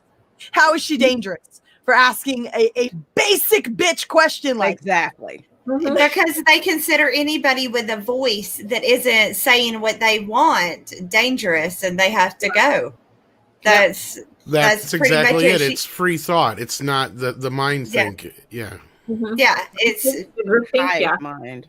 Mm-hmm. Hive mind, groupthink, whatever narrative. It all falls into the same category. And if you're not in there, it doesn't matter if you're black, white, red, yellow, whatever. If you don't follow that same narrative, you are going to get canceled. Yeah. It's crazy. And then down here, they call you're a piece of S Trump supporter, a transphobe. Where does it say she's a Trump supporter, and what does that have to do with anything? It has nothing to do with anything. It has nothing to do with shit. And you're so dumb. Kind of like the transphobe thing, yeah. Like just because she's religious, that's why. Yeah, religious. Yeah, she's not talking their narrative, so obviously she falls in that category. Obviously, obviously. Biden is the Antichrist just because your favorite racist president didn't get reelected. Kindly shut the F up. What? Marvel Sheriff, maybe you should do that. What? Yeah, I don't what? It's like a chamber and they all read together, and I think they just come up with the dumbest crap or basically canned responses. Like, yeah, put this one out there. Yeah, do this one. Yeah, I like that one. Put this. That one. This one next. Yeah, that's what they do. I got it. Call her racist. Like, but she's black. Who cares? Call her racist anyway. F you transphobe, F you and your transphobic ass. Transphobe anti-vaxxer can't wait to see you get fired. Jesus. So it goes from disagreeing with her. Yeah. But they're not trying to cancel her at all. Oh no. We're not trying to cancel. We're not doing that. No. We're not doing that. Like we just want to see your ass fired. Man behind the curtain. Yeah. Yeah. And by the way, I looked it up just now. Typically, it says it looks like it takes between 10 to 15 years to do a vaccine. The low end of the spectrum will be between 2 to 5 years for a vaccine. Yeah, we're way ahead of the curve on this one. And look, I'm not saying it's not a good idea to get our asses in gear, because clearly it is. But there are good reasons to have questions. But she's dangerous. Oh, fucking hell. Yeah. This isn't something that you're injecting into a plant. This is something that's being injected into a human being. Mhm. Yeah. Yeah. You know, the stakes are higher. Stakes are higher. So we can go on here. I'm so mad you're a stupid bitch. Ugh. Really? You're a stupid bitch. It sounds like a little kid having a tantrum. The It's feeling good. is mutual. It does. It sounds like a preteen So, like, sitting on on the her ground, bed throwing a arguing fit. on the phone. Oh, here's another good one. Studios need to seriously consider replacing this bigoted anti-vaxxer. She's not an anti-vaxxer, you fuckwit. She's asking reasonable questions because vaccines at best take 2 to 5 fucking years. Jesus Christ. Fucking hell. She's not an anti-vaxxer. That is called a straw man argument because this is not the real thing that she's saying. You're misrepresenting what it is that she put out there. It wasn't transphobic. It didn't have shit to do with being anti-vaxxer. It had everything to do with a concern about how quickly this vaccine is being produced and put out to mass amounts of people and whether or not they're going to have fucking third eyeballs in the middle of their forehead when this shit's over. Fuck. You're making too much sense, Mary. You know they can't handle that. With this third eyeball, will I see the future? No, but I can guarantee you'll see the inside of your colon, you all fucking idiot. I Jesus wonder what's Christ. inside your butthole. I wonder what's inside your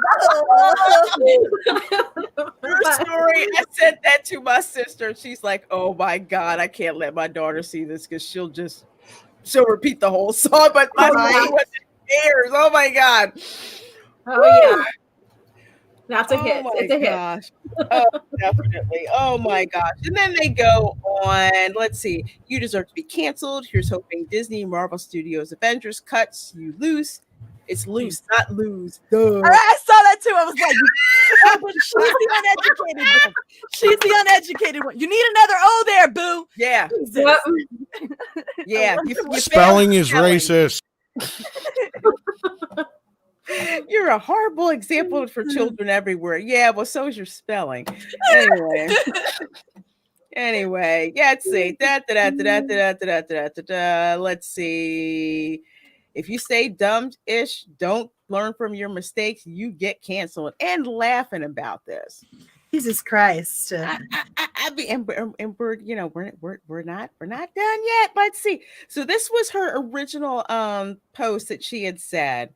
And this was someone who, you know, girl, I love the S out of you, and I couldn't agree more, but they are going to make an example of you. And that was very poignant. But at the time, she said, make an example out of me for asking if something is right for my body before taking it. Interesting world we live in. Yeah. Yeah. Yeah. She nailed it on the head right there. I mean, it's only common sense when I go in and there's shots I have to go through or whatever is going on for my appointment.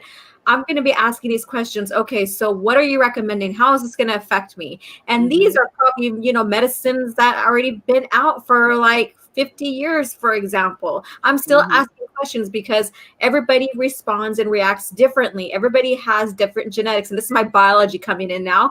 But so everybody's going to, you know, genetically, you know, experience stuff like that very different. And so you have a whole wide range. And then you have ethnicities that one may respond good with it and the other ethnicity or race won't. Yeah, So there's so many absolutely. denominators in there.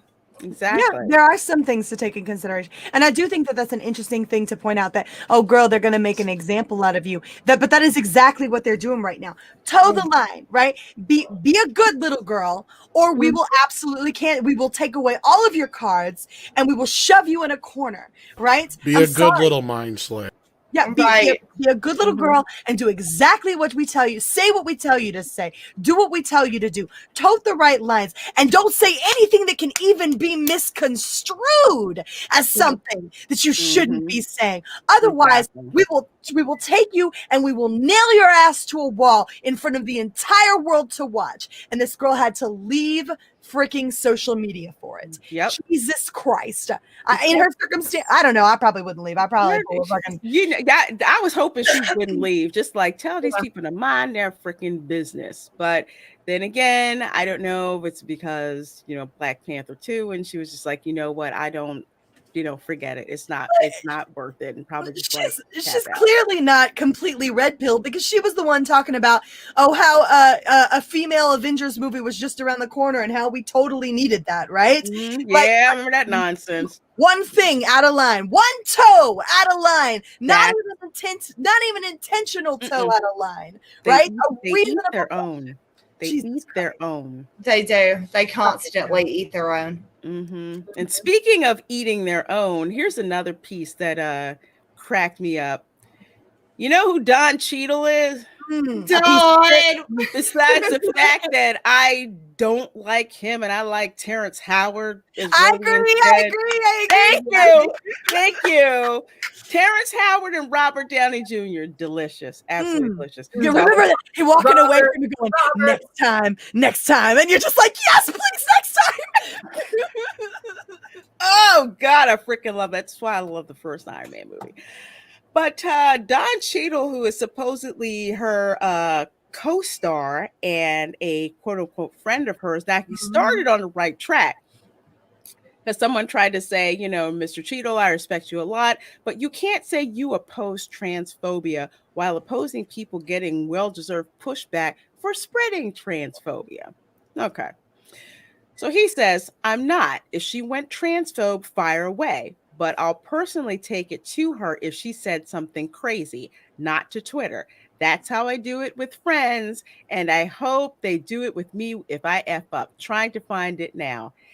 And over here, the same one that I had retweeted about if you ask questions, don't think for yourself, you get canceled. He said, bye, Letitia. Yeah, that's so fucked up. I'm sorry. I thought that this was your coworker. I thought this was your friend. I thought this was someone that you respected. And then you're bye, Letitia, out there in the middle of, like, really? You didn't call her and talk to her. You put that out there on social media. Now, I can't confirm it, but I heard he deleted this tweet. I don't know if anybody wants to look on Twitter and see if it's still up there. But if you're my so-called friend and you do that, oh, hell no, we're done. Right? And I'm going to laugh my ass off. Look, this is fleeting, right? This is going to be a moment in time. This is going to pass, and she's going to go on to be Shuri, the next Black Panther. And everyone's going to laud her as this powerful symbol for all Black women everywhere, right? And then Cheadle's going to try to act like nothing happened, and you can go kiss our asses. Okay, you can kiss our asses. Look, I was one of the ones who was like, yes, I think she's great for this. I think that I think that Shuri should be the next Black Panther. I think that there's a lot you can do with this character. I think Shuri was a little overblown on the brains department, and that they could have had her be a little less, like colonizer shit or whatever. Oh boy, another white boy for me to fix. Right, another white boy for me to fix. I can't do it. I sound fucking Irish. It's another white boy for me to be fixing.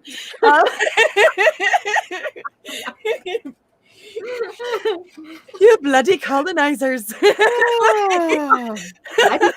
Colonizer. I can't do it. I can't do the Wakandan accent.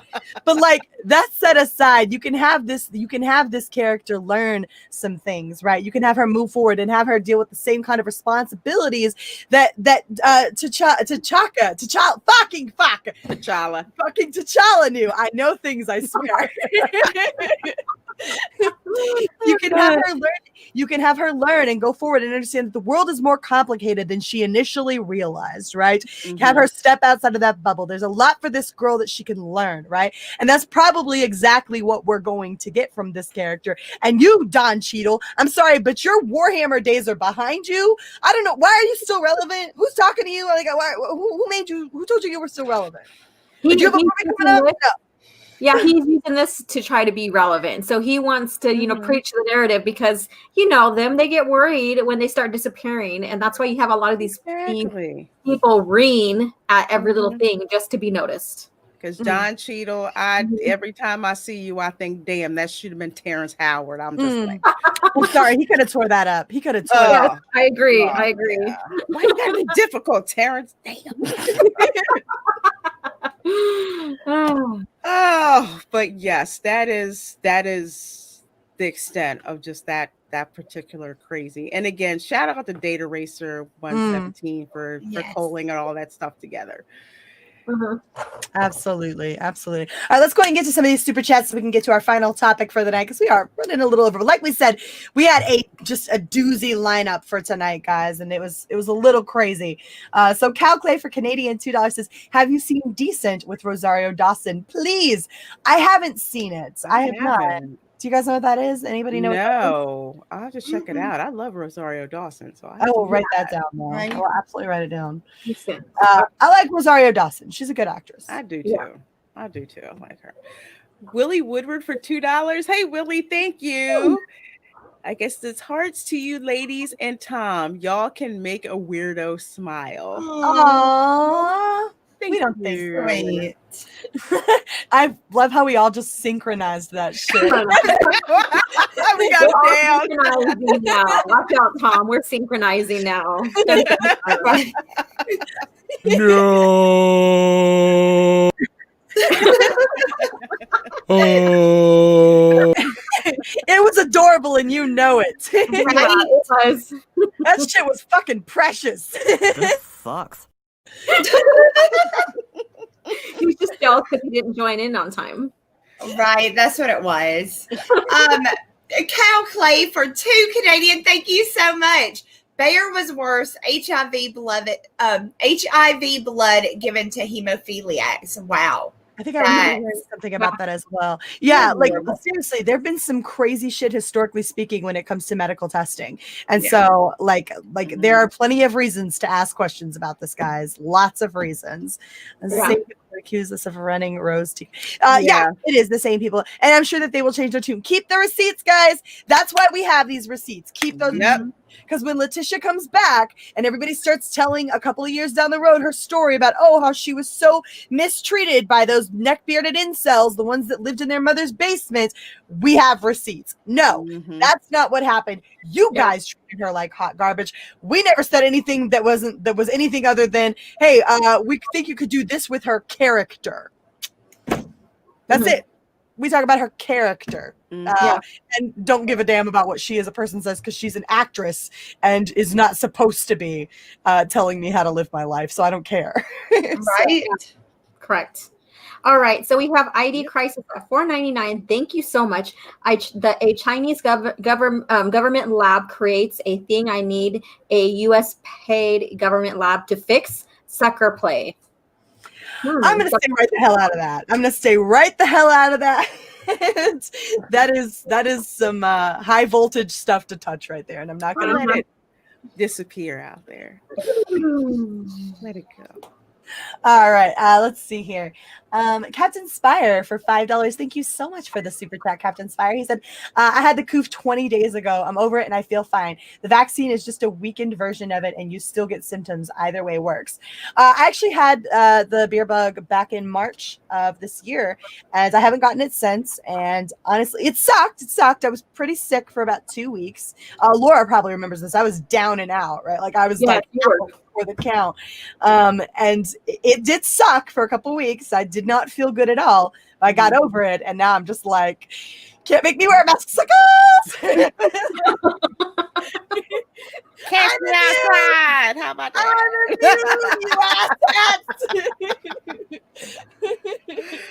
Freedom.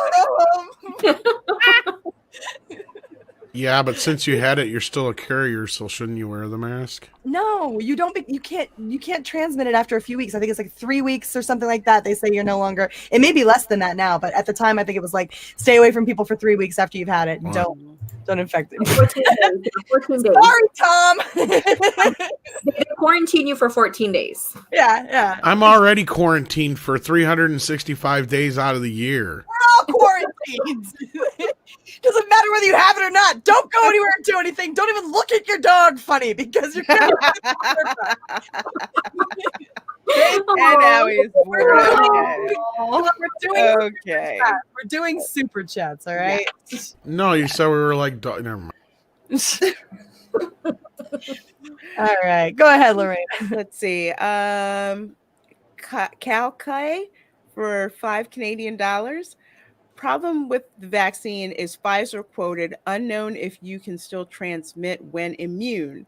They're giving to the elderly first, and they are indemnable when people die. Ooh. That's God, what that's I was talking about. They don't know Yeah. that for sure yet. Even if you've had it, if you're immune and cannot pass it on anymore. I Right. thought. Right. That's fucked up. Jesus Christ. Yeah. All right. Mandy. Okay, the DCV Titan for $5 Canadian. Thank you so much. Thalidomide is the drug that caused flipper babies. It was deemed safe because it was difficult to give an amount to test animals that was lethal. Jesus. Wow. Yeah, there's still plenty of questions to be had here, guys. Plenty of questions. Thalidomide, yeah. I agree. Laura? All right. So Gary Thomas at $5. Thank you so much. Hey, ladies, you guys are awesome. On another note, did you hear about an African man named Adolf Hitler being elected in 2020 at its finest? I did hear that. I heard that. An interesting note. I think it was in Namibia. Mhm. What people don't remember about Namibia is that in addition to Hitler doing genocide in Germany, they also had gas chambers in Namibia as well. Oh my God. Oh my God. Why somebody named their child that name in Namibia is freaking I don't get it. I thought it was a joke. I saw it and I thought like it was a Babylon Bee shit. I know it looked like a joke, and then as soon as I saw Namibia, I'm like, holy the truth is it crap. probably was a joke, a probably very twisted joke by someone when they had their kid, someone with a very sick sense of humor, right? They think it's like they thought it would be funny, right? Like that's ultimately probably what this boils down to, is a really fucking sick ass joke. So yeah, Jesus Christ. Hey, Ronan Medic for $20. Now, guys, Ronan is on his shit. I love Ronan. He is so awesome. So Tuskegee experiment is just the tip of the proverbial iceberg of medical experiments by the U.S. government on its citizens and Canada. But trust the government, right? 2010 was the last study we know of without patient consent. I mean, it's hard to prove what's going on behind the scenes here, but yeah, like for me personally, and we tend not to bring the politics aspect into this. I'm a libertarian. I don't trust shit.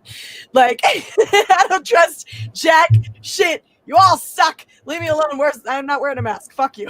I'm a conservative, and I have that libertarian streak. I'm just like, bump your mask. But I do love my Ravenclaw ones. So there's that. Yes, because that's freaking hot. I wear my Slytherin one too. I love that. It's on Baby Yoda right now. Sorry, Baby GoPro, because he's got a name now, right? Oh shit, Grogu. Yeah, GoPro. That name is, I don't like the name. It just sounds so friggin' like Dragon Ball Z or something. I choose you. You own that thing in. It's like, Ronan brings up a really good point here, is that honestly, you should never trust your government. I'm sorry, but that's just a practical way to live, right? Never trust your fucking government, right? Yeah. And so she just did, the only thing that Letitia did here was something that any practical human being does. She questioned whether or not this was safe, whether or not this was a good idea, but trust your fucking government, right? I'm not calling for anarchy. I'm not an anarchist, but I'm just saying reasonable people ask questions. Yes, you do. Yep. That's what an intelligent human being does. You ask freaking questions. Oh, exactly. Where they cart your ass into a black van and you don't get seen again. Right? Get into the padded room. Go ahead, Lorena. Okay, let's see. Commander Ed Stracker of Shadow for $5. Thank you so much. Says flu vaccines can be created faster due to similar virus types, so develop quickly, but let's hope it's manufactured correctly. Remember the swine flu vaccine. Yeah, well, the thing is that, and I do understand that there are some projections that say that this can be done safely within 12 to 18 months is the earliest projections. It hasn't been 12 months yet, guys. Yeah. Right. It has not been 12 months. It's only yet. been like what, 8? Eight. It looks like about 8 since they started trying this shit out. So no, this is fast. This is fast. Make no question about that. So go ahead, Mandy. Okay, Silver Nova for 5 Australian. Thank you so much, hon.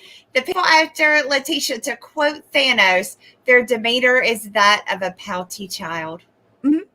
Agreed. Yeah. Agreed 100%. Thank you. But agree 100% with that. Yeah, absolutely. Absolutely.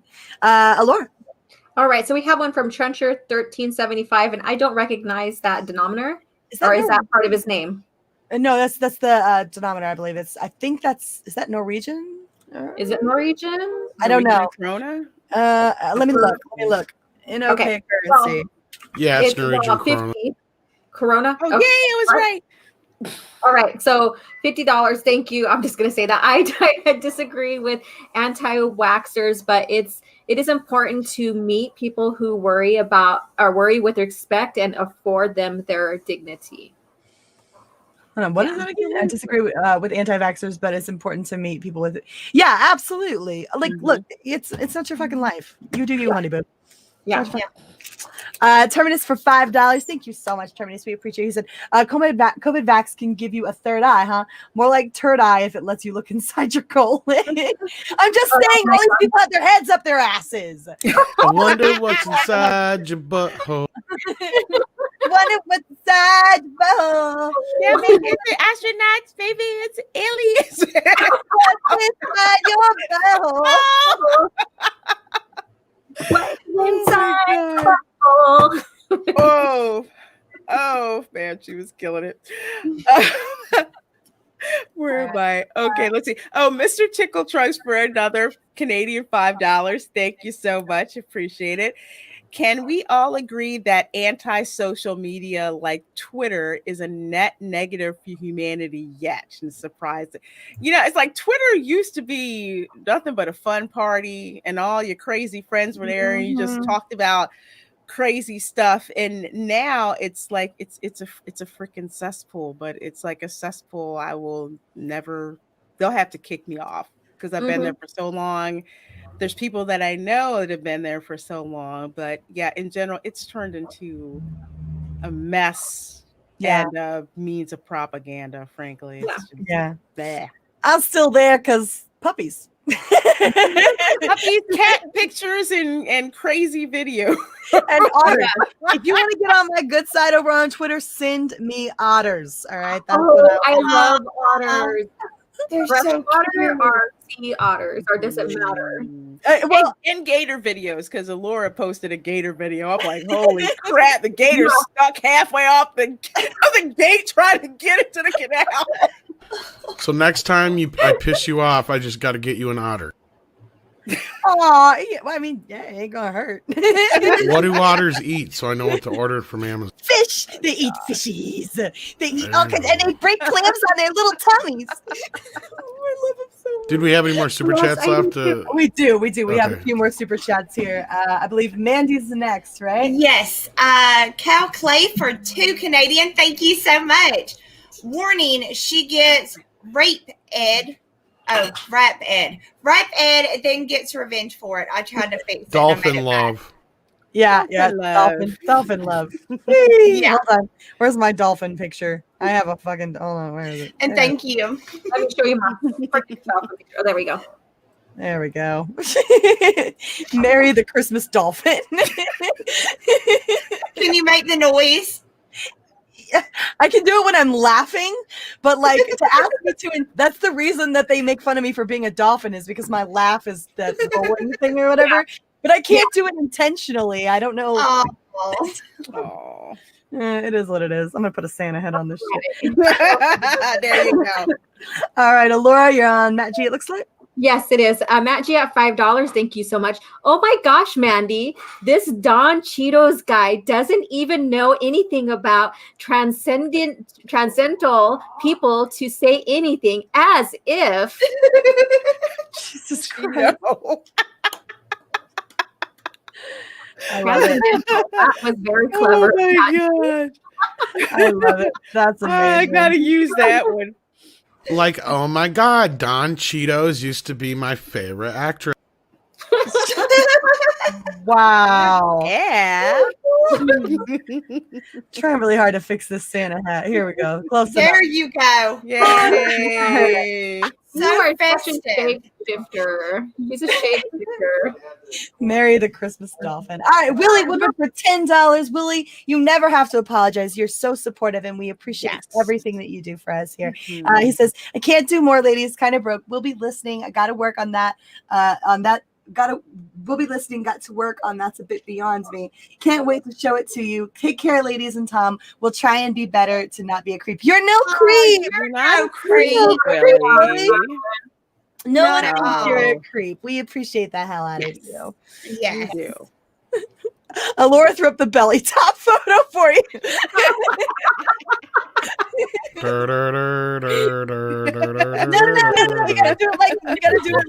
You gotta do it like Doomcock. Nee.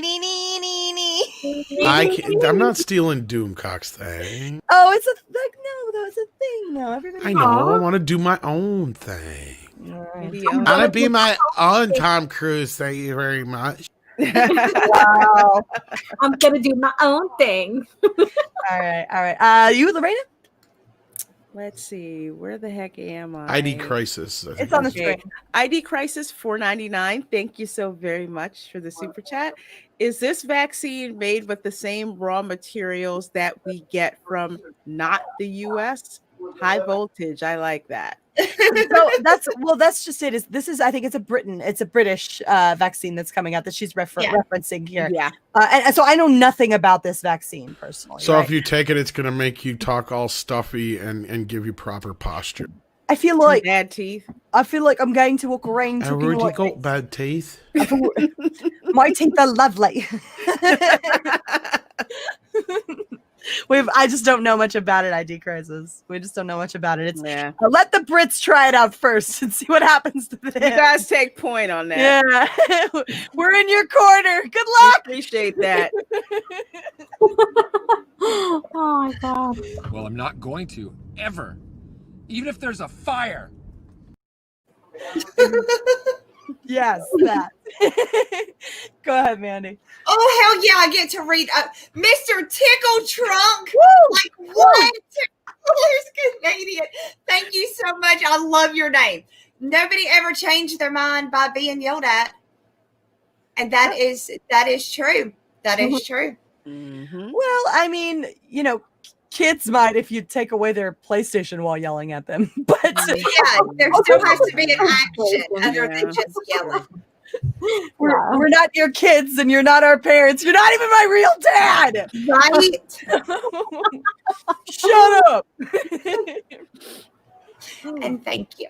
Does that get us through our super chats, I Tom? think it does. I think I we're ready to believe go on. we are caught up. so. Yes. All right, we're gonna kick it over for our final topic of the night. That Alora gets Oh boy. for. I Oh, do shit. have Yeah. a good one, and I know this is going to be a huge mixed bag because we do have varying opinions about Dave Filoni, and not so very like everybody probably agrees about Rian Johnson's. So this is kind of a controversial thing, and it's going to make you think.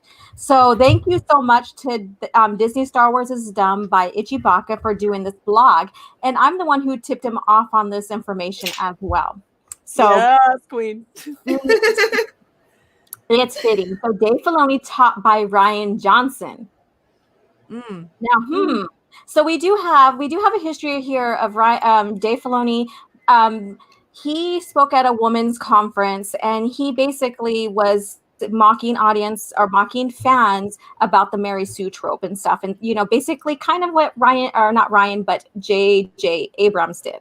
So he still kind of fit into that narrative of bashing the fans, even though it wasn't as vocal as the other two or anybody else in the franchise alone.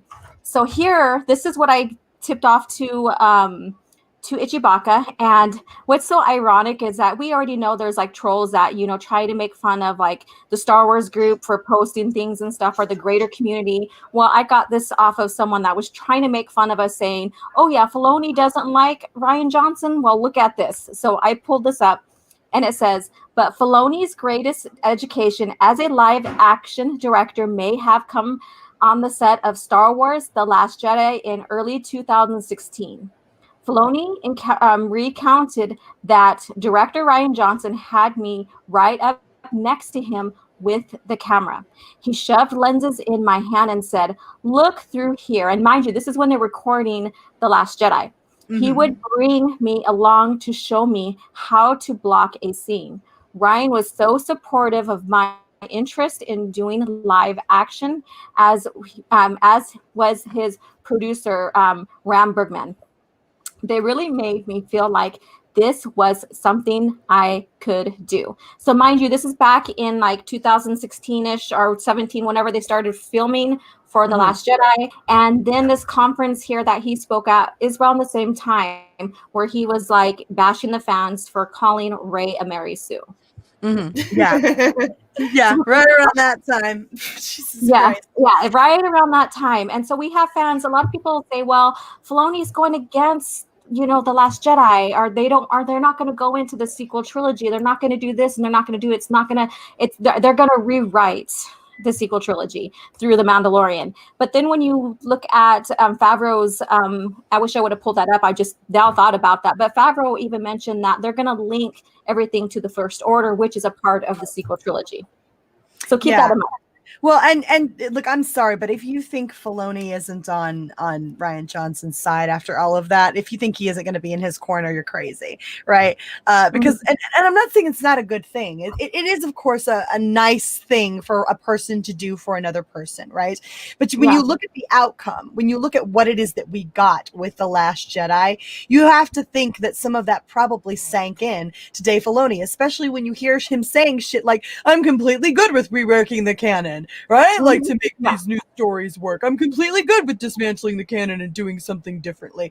Yeah, it looks like something fucking sunk in for Dave Filoni here. Yeah, right. And this piece of information comes from the art of the Mandalorian. So it comes out of that little, I guess, that the book. They're documenting everything they're doing to solidify stuff. We already know about Pablo Hidalgo's Star Wars fact green book that people have really trashed and went in there and debunked all his facts that he said in there. And that's a whole completely different story. So I don't know. I think they just say, well, if we're going to document things, then it's going to be true. But Ichibaka goes on to say, I bet that's not all Rian Johnson's taught Filoni about live action directing. And this has recently been posted here, Alex, back in September. But it's a t-shirt asking me about my feminist film agenda. Jesus and Ryan goes, I want one. Jesus Christ. Now, I had a question about that. So that book, the art or whatever of The Mandalorian, that's where this was found at? Yes. That's where this clip was found, in that book. So Dave Filoni's saying this shit after he knows how The Last Jedi went down. He's sitting there lauding Rian Johnson and dragging Rian Johnson back into the conversation this long afterwards, knowing how that went down, knowing how fans feel about it, knowing how frustrated that this demographic is with what went down. He did this for The Mandalorian? What? Yes. What? Yes.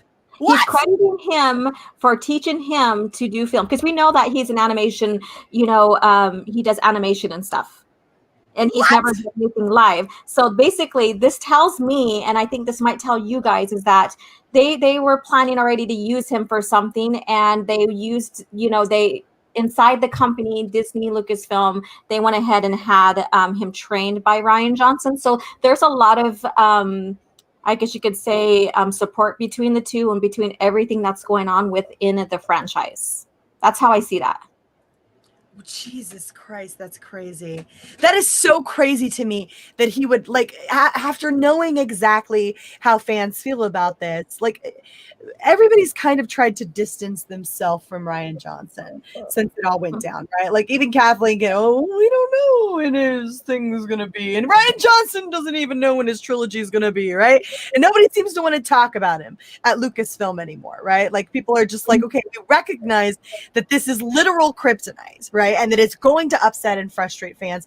This is a big problem that we have here. We have a divided fan community here, and so bringing up Rian Johnson is a bad idea. So why would Dave Filoni do that unless he's sitting there wearing those colors and flying them proudly? Well, he is wearing those colors and he's flying it proudly because, you know, if he was really against the narrative that Rian Johnson was creating with The Last Jedi and he really honored George Lucas's stuff, then he wouldn't be speaking like how he has at the women's conference. He wouldn't have been documenting the art of the rise of Skywalker with saying, getting rid of the patriarchy for the matriarchy kind of thing and, you know, giving ideas of, you know, pushing Luke Skywalker aside. Mm. And stuff. And so when you look at that evidence and stuff, now mind you, we don't know exactly what has been said or done between the two, but just like Ichibaka states right here, birds of a feather flock together. Yeah. Right? Absolutely.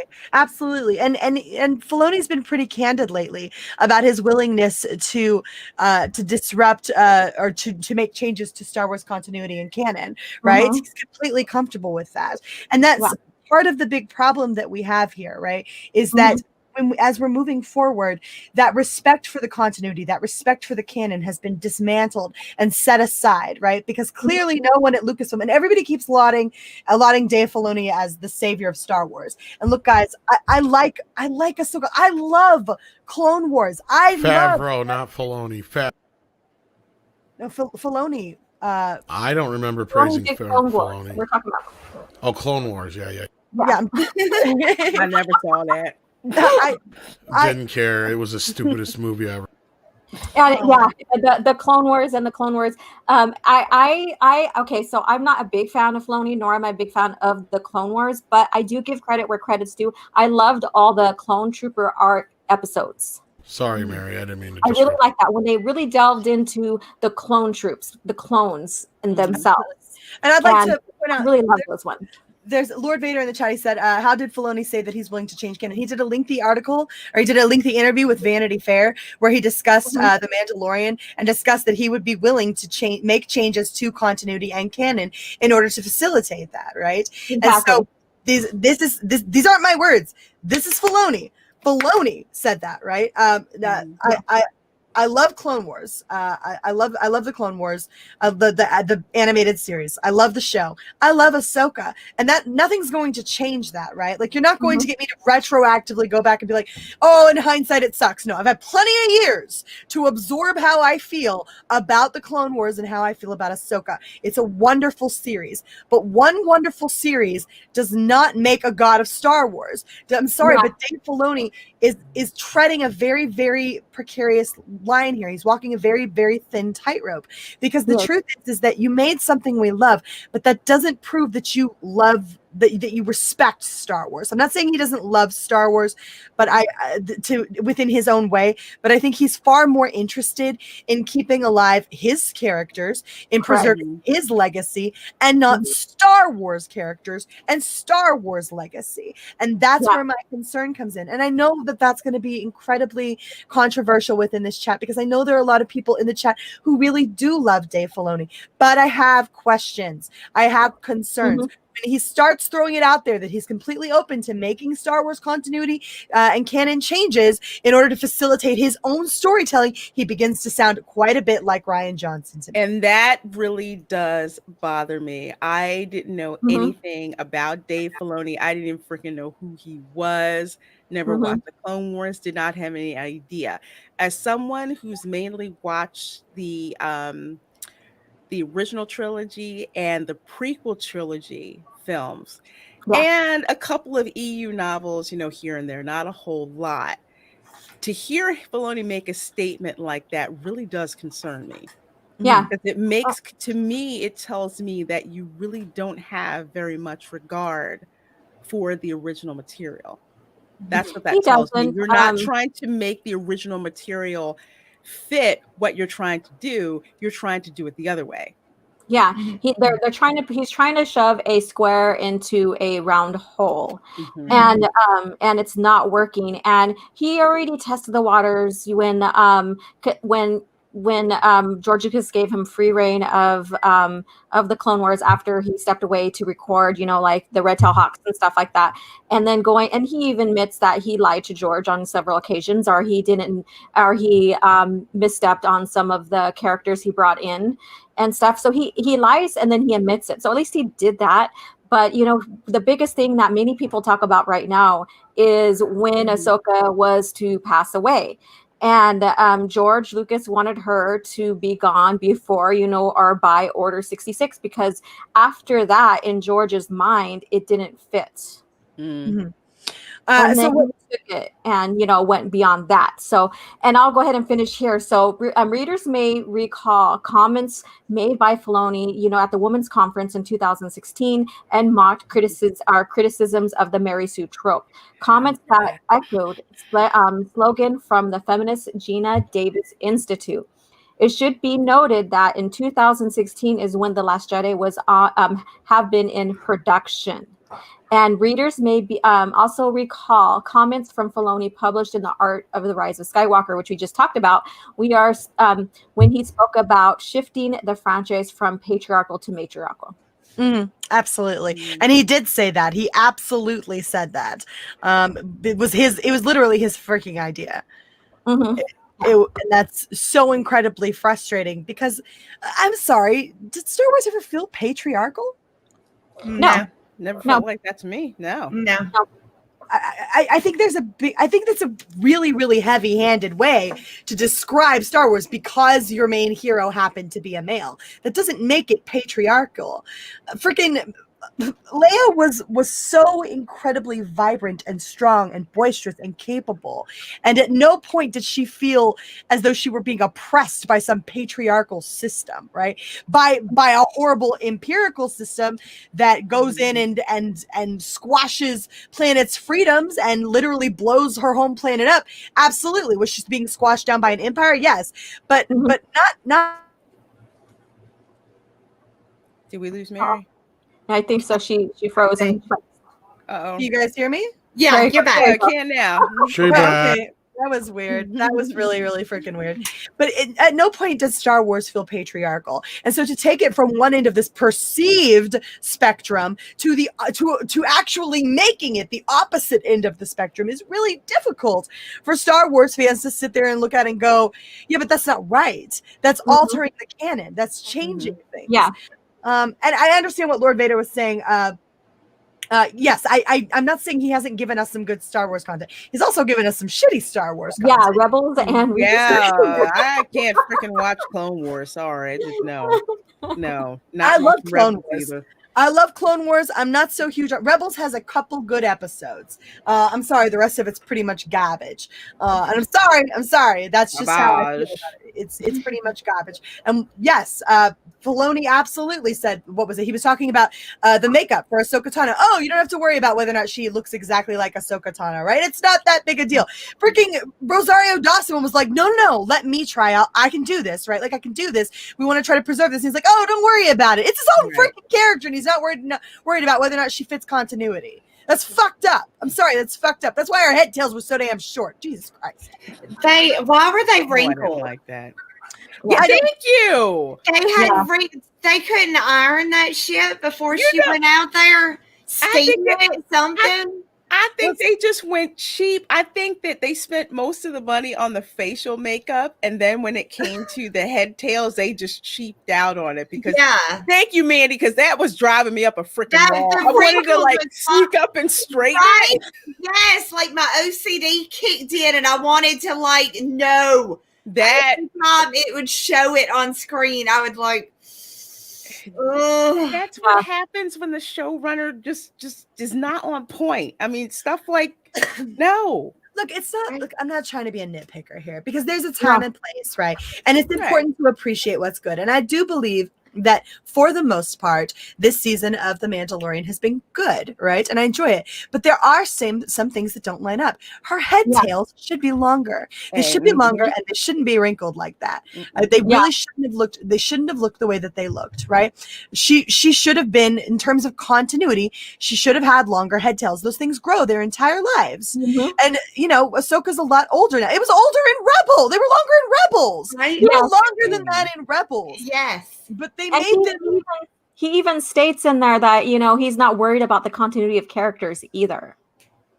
What? Yeah, he says, no, that's exactly what he says. He's not worried about the continuity, whether or not it lines up with the Ahsoka that we've seen before. I'm sorry. So you don't want to keep your own canon straight? No, he doesn't. His own damn canon. He didn't worry about it. Yeah. Yeah, that's absolutely what he did. So here's my question to you ladies. How do they fix this? It seems like it is such a mess right now. The original canon is destroyed. They're destroying the new canon. I mean, how do they fix this and get back on track at this point? Because great care. There's only one way for them to fix this, okay? And that is to decide on a path moving forward. What do you want to do? And then hire a Star Wars expert. And I'm sorry, but Dave Filoni ain't it. He's not. You need a showrunner that knows that lore inside and out. You need a lore expert. You need to bring someone in who knows this material front, back, and sideways, and you need to consult them on every single decision you make in terms of storytelling. All right, that's the only way to fix this. But they're not doing that because, as far as they're concerned, Dave Filoni is their expert. He's not the guy for this. I'm sorry, but he's far too willing to bend in ways that he should not be willing to bend. He's far too willing to disregard the quote unquote patriarchal aspect of Star Wars and insert a feminist agenda into it. I'm sorry, but if he's sitting up there making comments about how it's really time how we elevate women to the front of this, you're less concerned with storytelling and more concerned with an agenda. And I'm sorry, but your agenda doesn't mean shit to me. Star Wars does. That's why I showed up. That's what I'm paying for. I don't care what your politics are. Keep them the fuck out of my entertainment. Right. Yeah. And I have a book from the James Cameron, the story of the science fiction, where it has George Lucas's quotes in there. And he talks about the matriarch, but basically what he talks about is that he already has given us a lead female character, and that's Leia.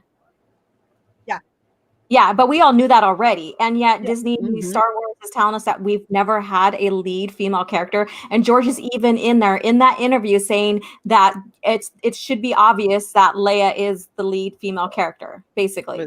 It was obvious to me for years. It was obvious. Yeah, it was obvious. The only other one that I saw was Mon Mothma. And I think but she kind of seemed like a one-off compared to, Leia. Yeah.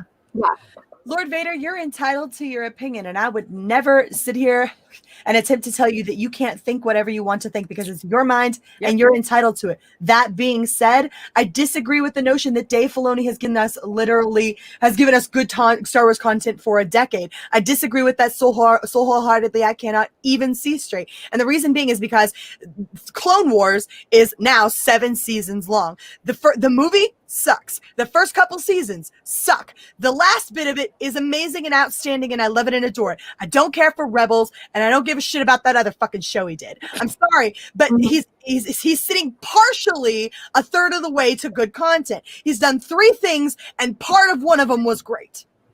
I'm sorry. That's not a great track record. I'm sorry. It's not. Mary, I just love the fact that you watch the shitty seasons just hoping and waiting for a good one, and then you finally got it. Yeah. I love Star Wars. Better than me. I'm sorry. I'm not trying to bash on people who like the Clone Wars. I love the Clone Wars, guys. I'm there with you on that. I love Ahsoka. I'm there with you on that. But don't ask me to sit there and defend Rebels because I fucking can't. There's a couple of good episodes in there. That's it. Yeah. I'm sorry, I can't do it. I really can't forget. Like I said before, when we got into this first, is that there are some episodes that I really enjoyed in the Clone Wars, but overall, because I'm about continuity and stuff, that's my platform for my channel and stuff. I just can't fully get into it as much as maybe someone else can. But I do give credit where credit's due on some episodes that I really, really enjoyed. I'll go back and watch those episodes. You know, Ventress is fun as hell. Yeah. Ventress is the shit, right? Yeah. Like, you gotta admit, Ventress is the shit. That fucking Yeah. hairless harpy, and her whole story arc is great. It's really great. Yeah. She's bad. She's badass, and we've been covering her on my coffee chats as well for the comics. So, but yeah, she is amazing, and Aura Singh too as well. I don't like what happened to Barris Offie and how he turned her into the suspect or the person that did bomb, and we won't really go into the dynamics of that. So again, we all have mixed levels here of what we enjoy, and that's okay. Yeah. Absolutely. That's perfectly fine. I just never put Dave on a pedestal because I've seen right through him from the start. I have to say I think Dave has a passion that if kept in check, and if kept in a way that is conducive to the overarching continuity, and if someone is standing over his shoulder and keeping him in check, can do a lot of good. I think he can bring a lot of good to Star Wars, but I don't think he's the guy. I just don't think he's the guy. That's it. And I'm not trying to throw the guy away with both hands. I just think he has an agenda that is now being facilitated, and he's. I think if we let him continue to go, he's probably our next Rian Johnson.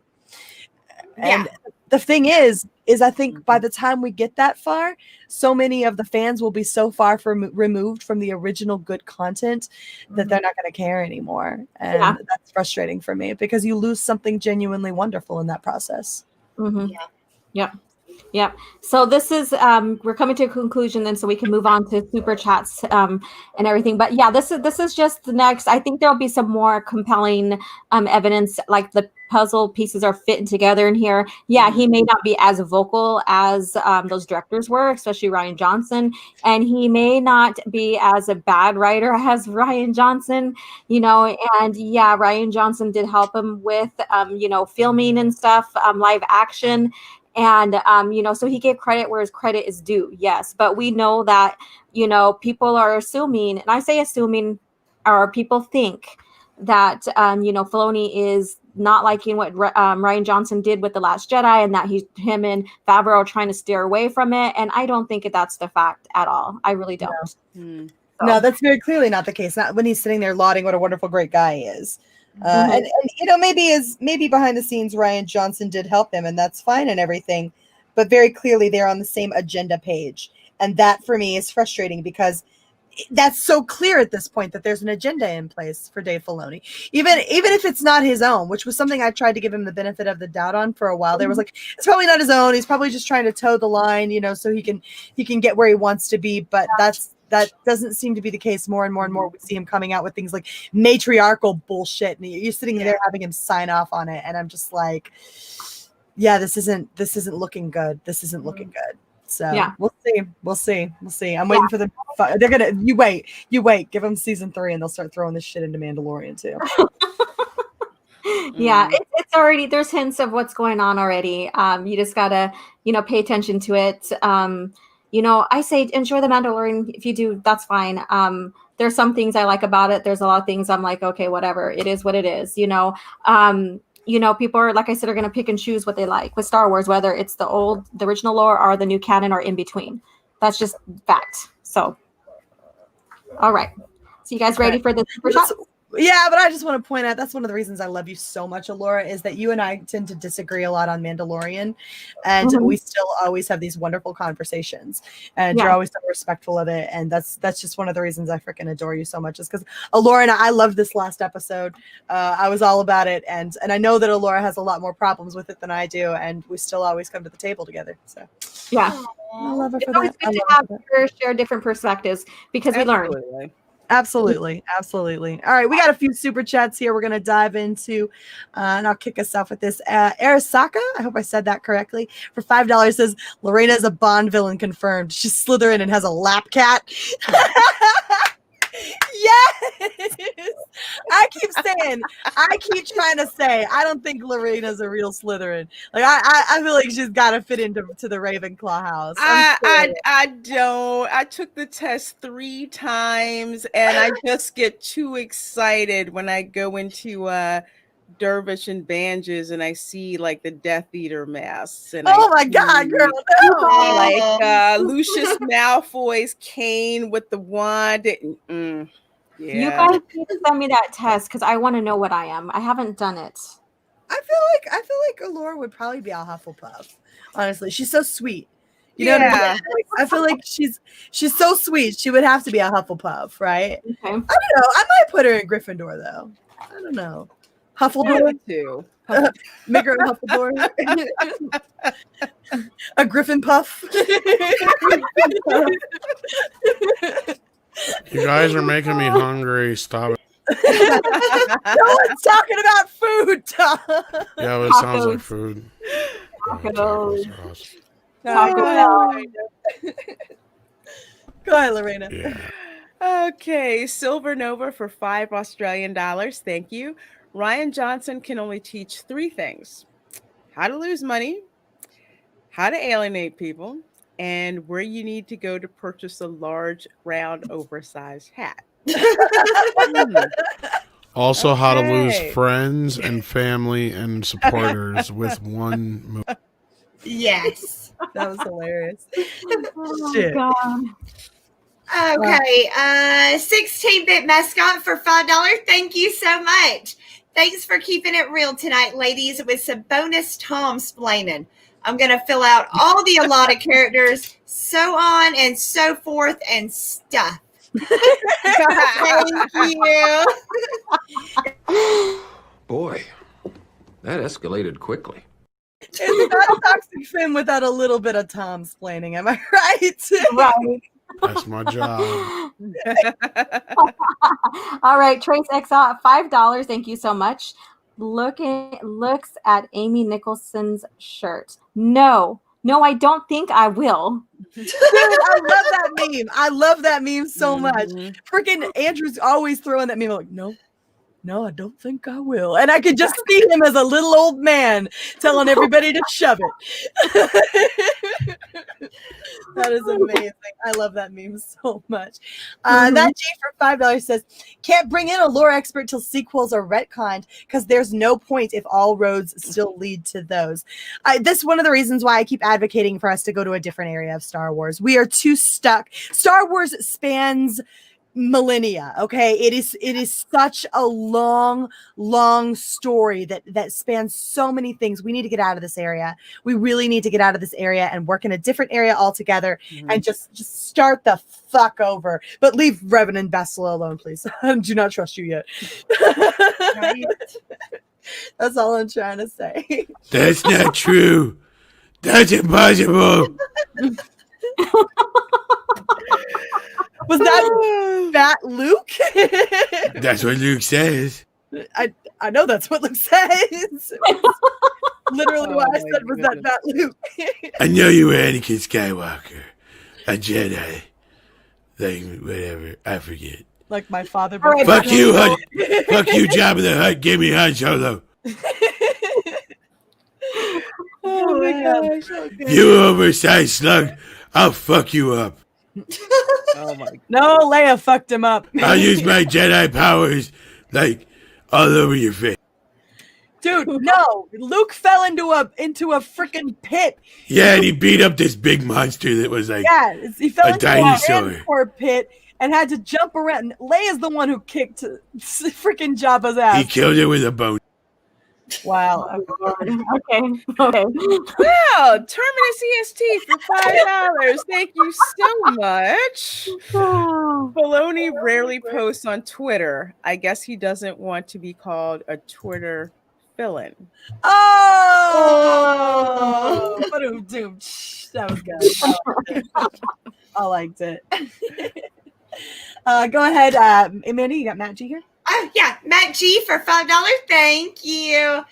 Can't give all the blame to Filoni for anything bad related to the Lucas-owned era of clone ears. Wars. I think you meant wars. Lucas let him do it. We blame KK for letting stuff happen. I mean, but Lucas was there to keep him in check. Look, he didn't. Look, I agree that you can't blame Filoni for what he was allowed to do, up to the point where now he's in charge, and so now we're pointing fingers at him, right? Because people need to get it through their heads that Filoni he's not the savior of Star Wars. He has some good ideas. He has some shitty ideas. He's a guy, right? And I believe very much that Filoni needed what George needed for the prequels, which is someone looking over his shoulder going, "No, no, get away! Stop it! Do not do that a little bit." Like, just hand him a sandwich and pat him on his little cowboy hat and tell him to go sit down for a minute. All right, just go have some more Ahsoka characters or something. Just give him his little Ahsoka doll and reassure him that she's not dead and it's fine. Don't worry, Dave. She's not dead yet. It's okay. Yeah, it's okay, little buddy. He's just holding her, rocking back and forth in the corner, sobbing. I love her so much. I love her so much.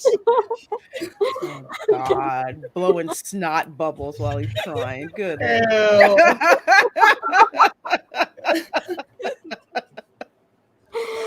Oh God. All right, I think that wraps up our super chats. Tom, do you have anything else for us? You mansplainer, you. Oh wait, there we go. Did we get this one? That's the one we literally. Okay. All right, just making sure we got them all. No, Matt G just came in with the one on the clutch for Mandy. Matt G for $2. Thank you. Like, oh my God, Mandy, Chick-fil-A waffle fries, like, what? I know, right, dude? They're amazing. They're so good. Wait, I'm about to go hardcore in on Mandy. Mandy, you're wrong. You are objectively wrong. They don't salt those things. They're ass. No, you just gotta add your own salt. No, if I had to add shit to it, you didn't make it right. Make them give you the little packets, and then it's not your own salt. Put some fucking salt on that shit while the grease is drying. They should salt it. I agree. I like Galford's dog's little comment here. He says, I don't know. I'm sorry if I'm assuming your gender here, but Galford does sound like a male name, and you're a dog, so I don't think you care. Toxic femininity was the best idea for a long-form streaming series. Women talk until you tell them to stop, then they keep talking. Wait, you guys want us to stop. Tom doesn't want us to shut up. No. And that's the best part is I don't have to tell him to shut up. Eventually, we're like, okay, I'm tired, and I really need to pee. I'm done now. They're like kids; they just run out of steam after a while. They're just like, I'm just gonna lay here in the middle of the floor and take a nap. We all get tired, and you find us laying on the corner with our thumb in our mouth, just like.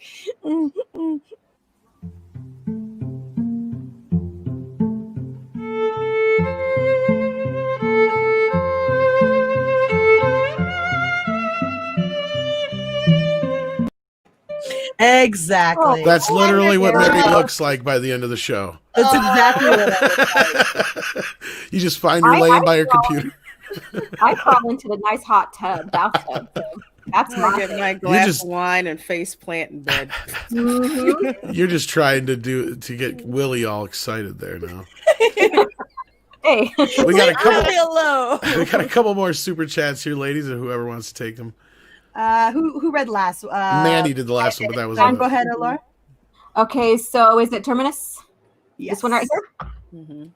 All right, so Terminus eat $5. Filoni being exposed as a male feminist makes so much sense. Never got into Rebels, but I heard from that it was quite woke with its female characters. No. Well, Rebels was Rebels was a bit. Clone Wars really wasn't. Clone Wars it didn't say shit about it. Like they just did it, right?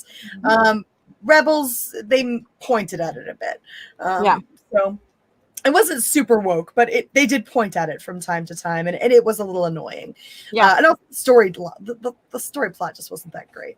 Although I like the Ashla and the Bogan shit, so there you go. The Bindu, 16-bit mascot for $2 says, "You ladies were golden tonight. Cheers!" Thank you. Absolutely, thank you. Great show tonight. In fact, I'm gonna give y'all a fan. Right, Benton! Oh Jesus Christ! Benton! Fuck yeah! Fuck yeah! All right. So with that, I think we have beaten this to death. And till next week, I want to thank the ladies again for doing an awesome job as always. And I want to thank you guys for tuning in. We couldn't do this without you. And of course, thanks again for all the wonderful super chats. We appreciate all of you guys hanging in there, hitting that like button. All you do for us, even if it's just hitting that like button and share, that does make a big difference. Trust me.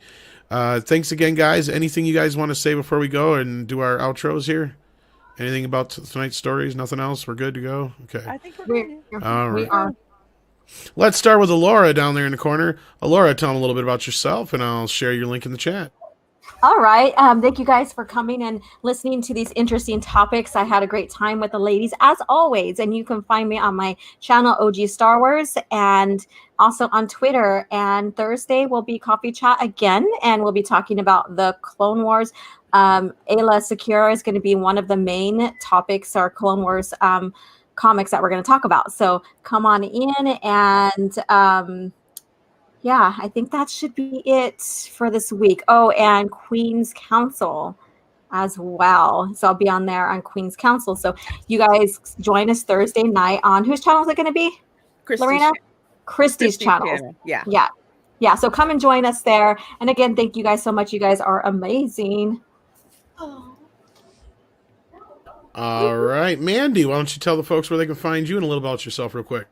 Yeah, like what? So yes, you guys, Mandy, I'm the writer of the comic book Ward the Wizard, Super Dead, and Pirate Queen. I like to write, y'all.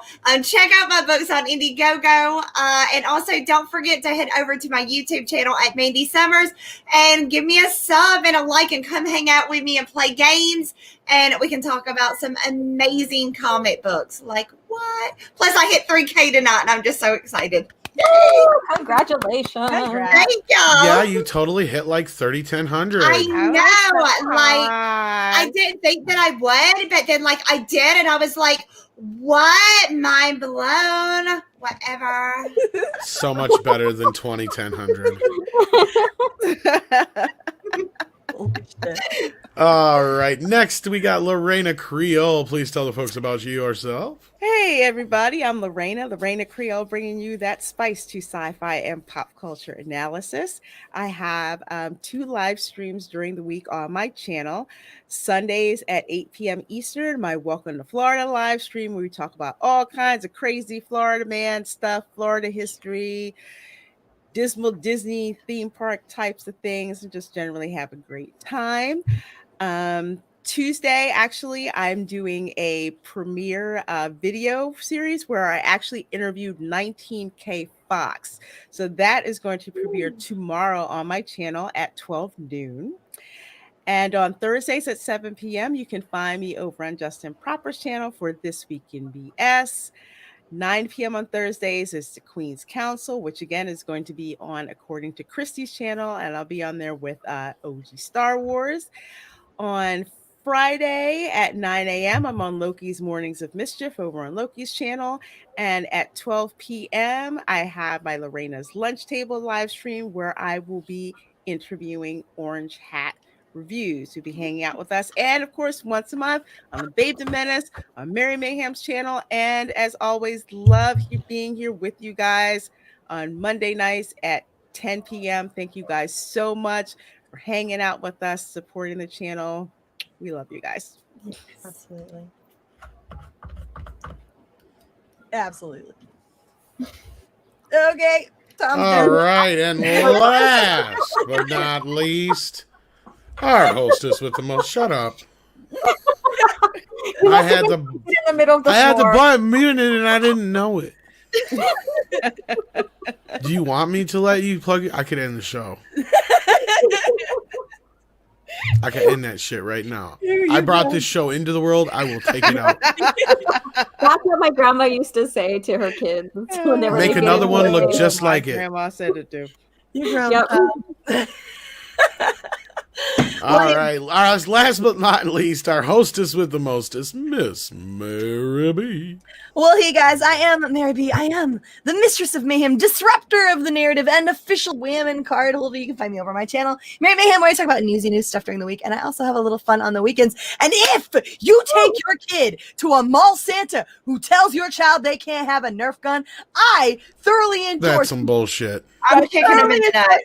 You pull your COVID mask down and Total breathe all over BS. that fucker. I'll tell you right now, if my kid was still young and a fucking Santa Claus did that to my kid, I'd spend a night in fucking jail for punching I would his too. ass. I would would drop too. him right in his crotch. I swear to God. I'd been like, no, motherfucker, I bet that gun come in handy, huh? With your ass knocked out on the floor. You got knocked the fuck out. Right, I would be pissed. I would have went and bought a Nerf gun and shot him with it. I hope Nerf. There's enough people that are tagging this kid. I hope that Nerf sends this kid like the world's most awesomest Nerf fucking collection you've ever seen. Man. Me too. If this kid had a GoFundMe, I'd donate to it to make sure he got all of the Nerfs. Well, not just Nerf that. I mean, all that. think about it. This would be great advertising for Nerf, though, right? This was not an intent to start a new conversation. It was literally No. the outro. No, you did it. No, I'm not, but I'm saving. I need the conversation for Wednesday, Tom. I will not engage. I get to say my 5 seconds on it. You ain't talking about it. I gave up a whole other article to talk about. You make one outro. Poop mouth. All right. Take care, everybody. Please subscribe to these lovely, lovely ladies. And as always, take care. Proving that the Fandom Menace isn't just toxic white males. It's toxic femininity brought to you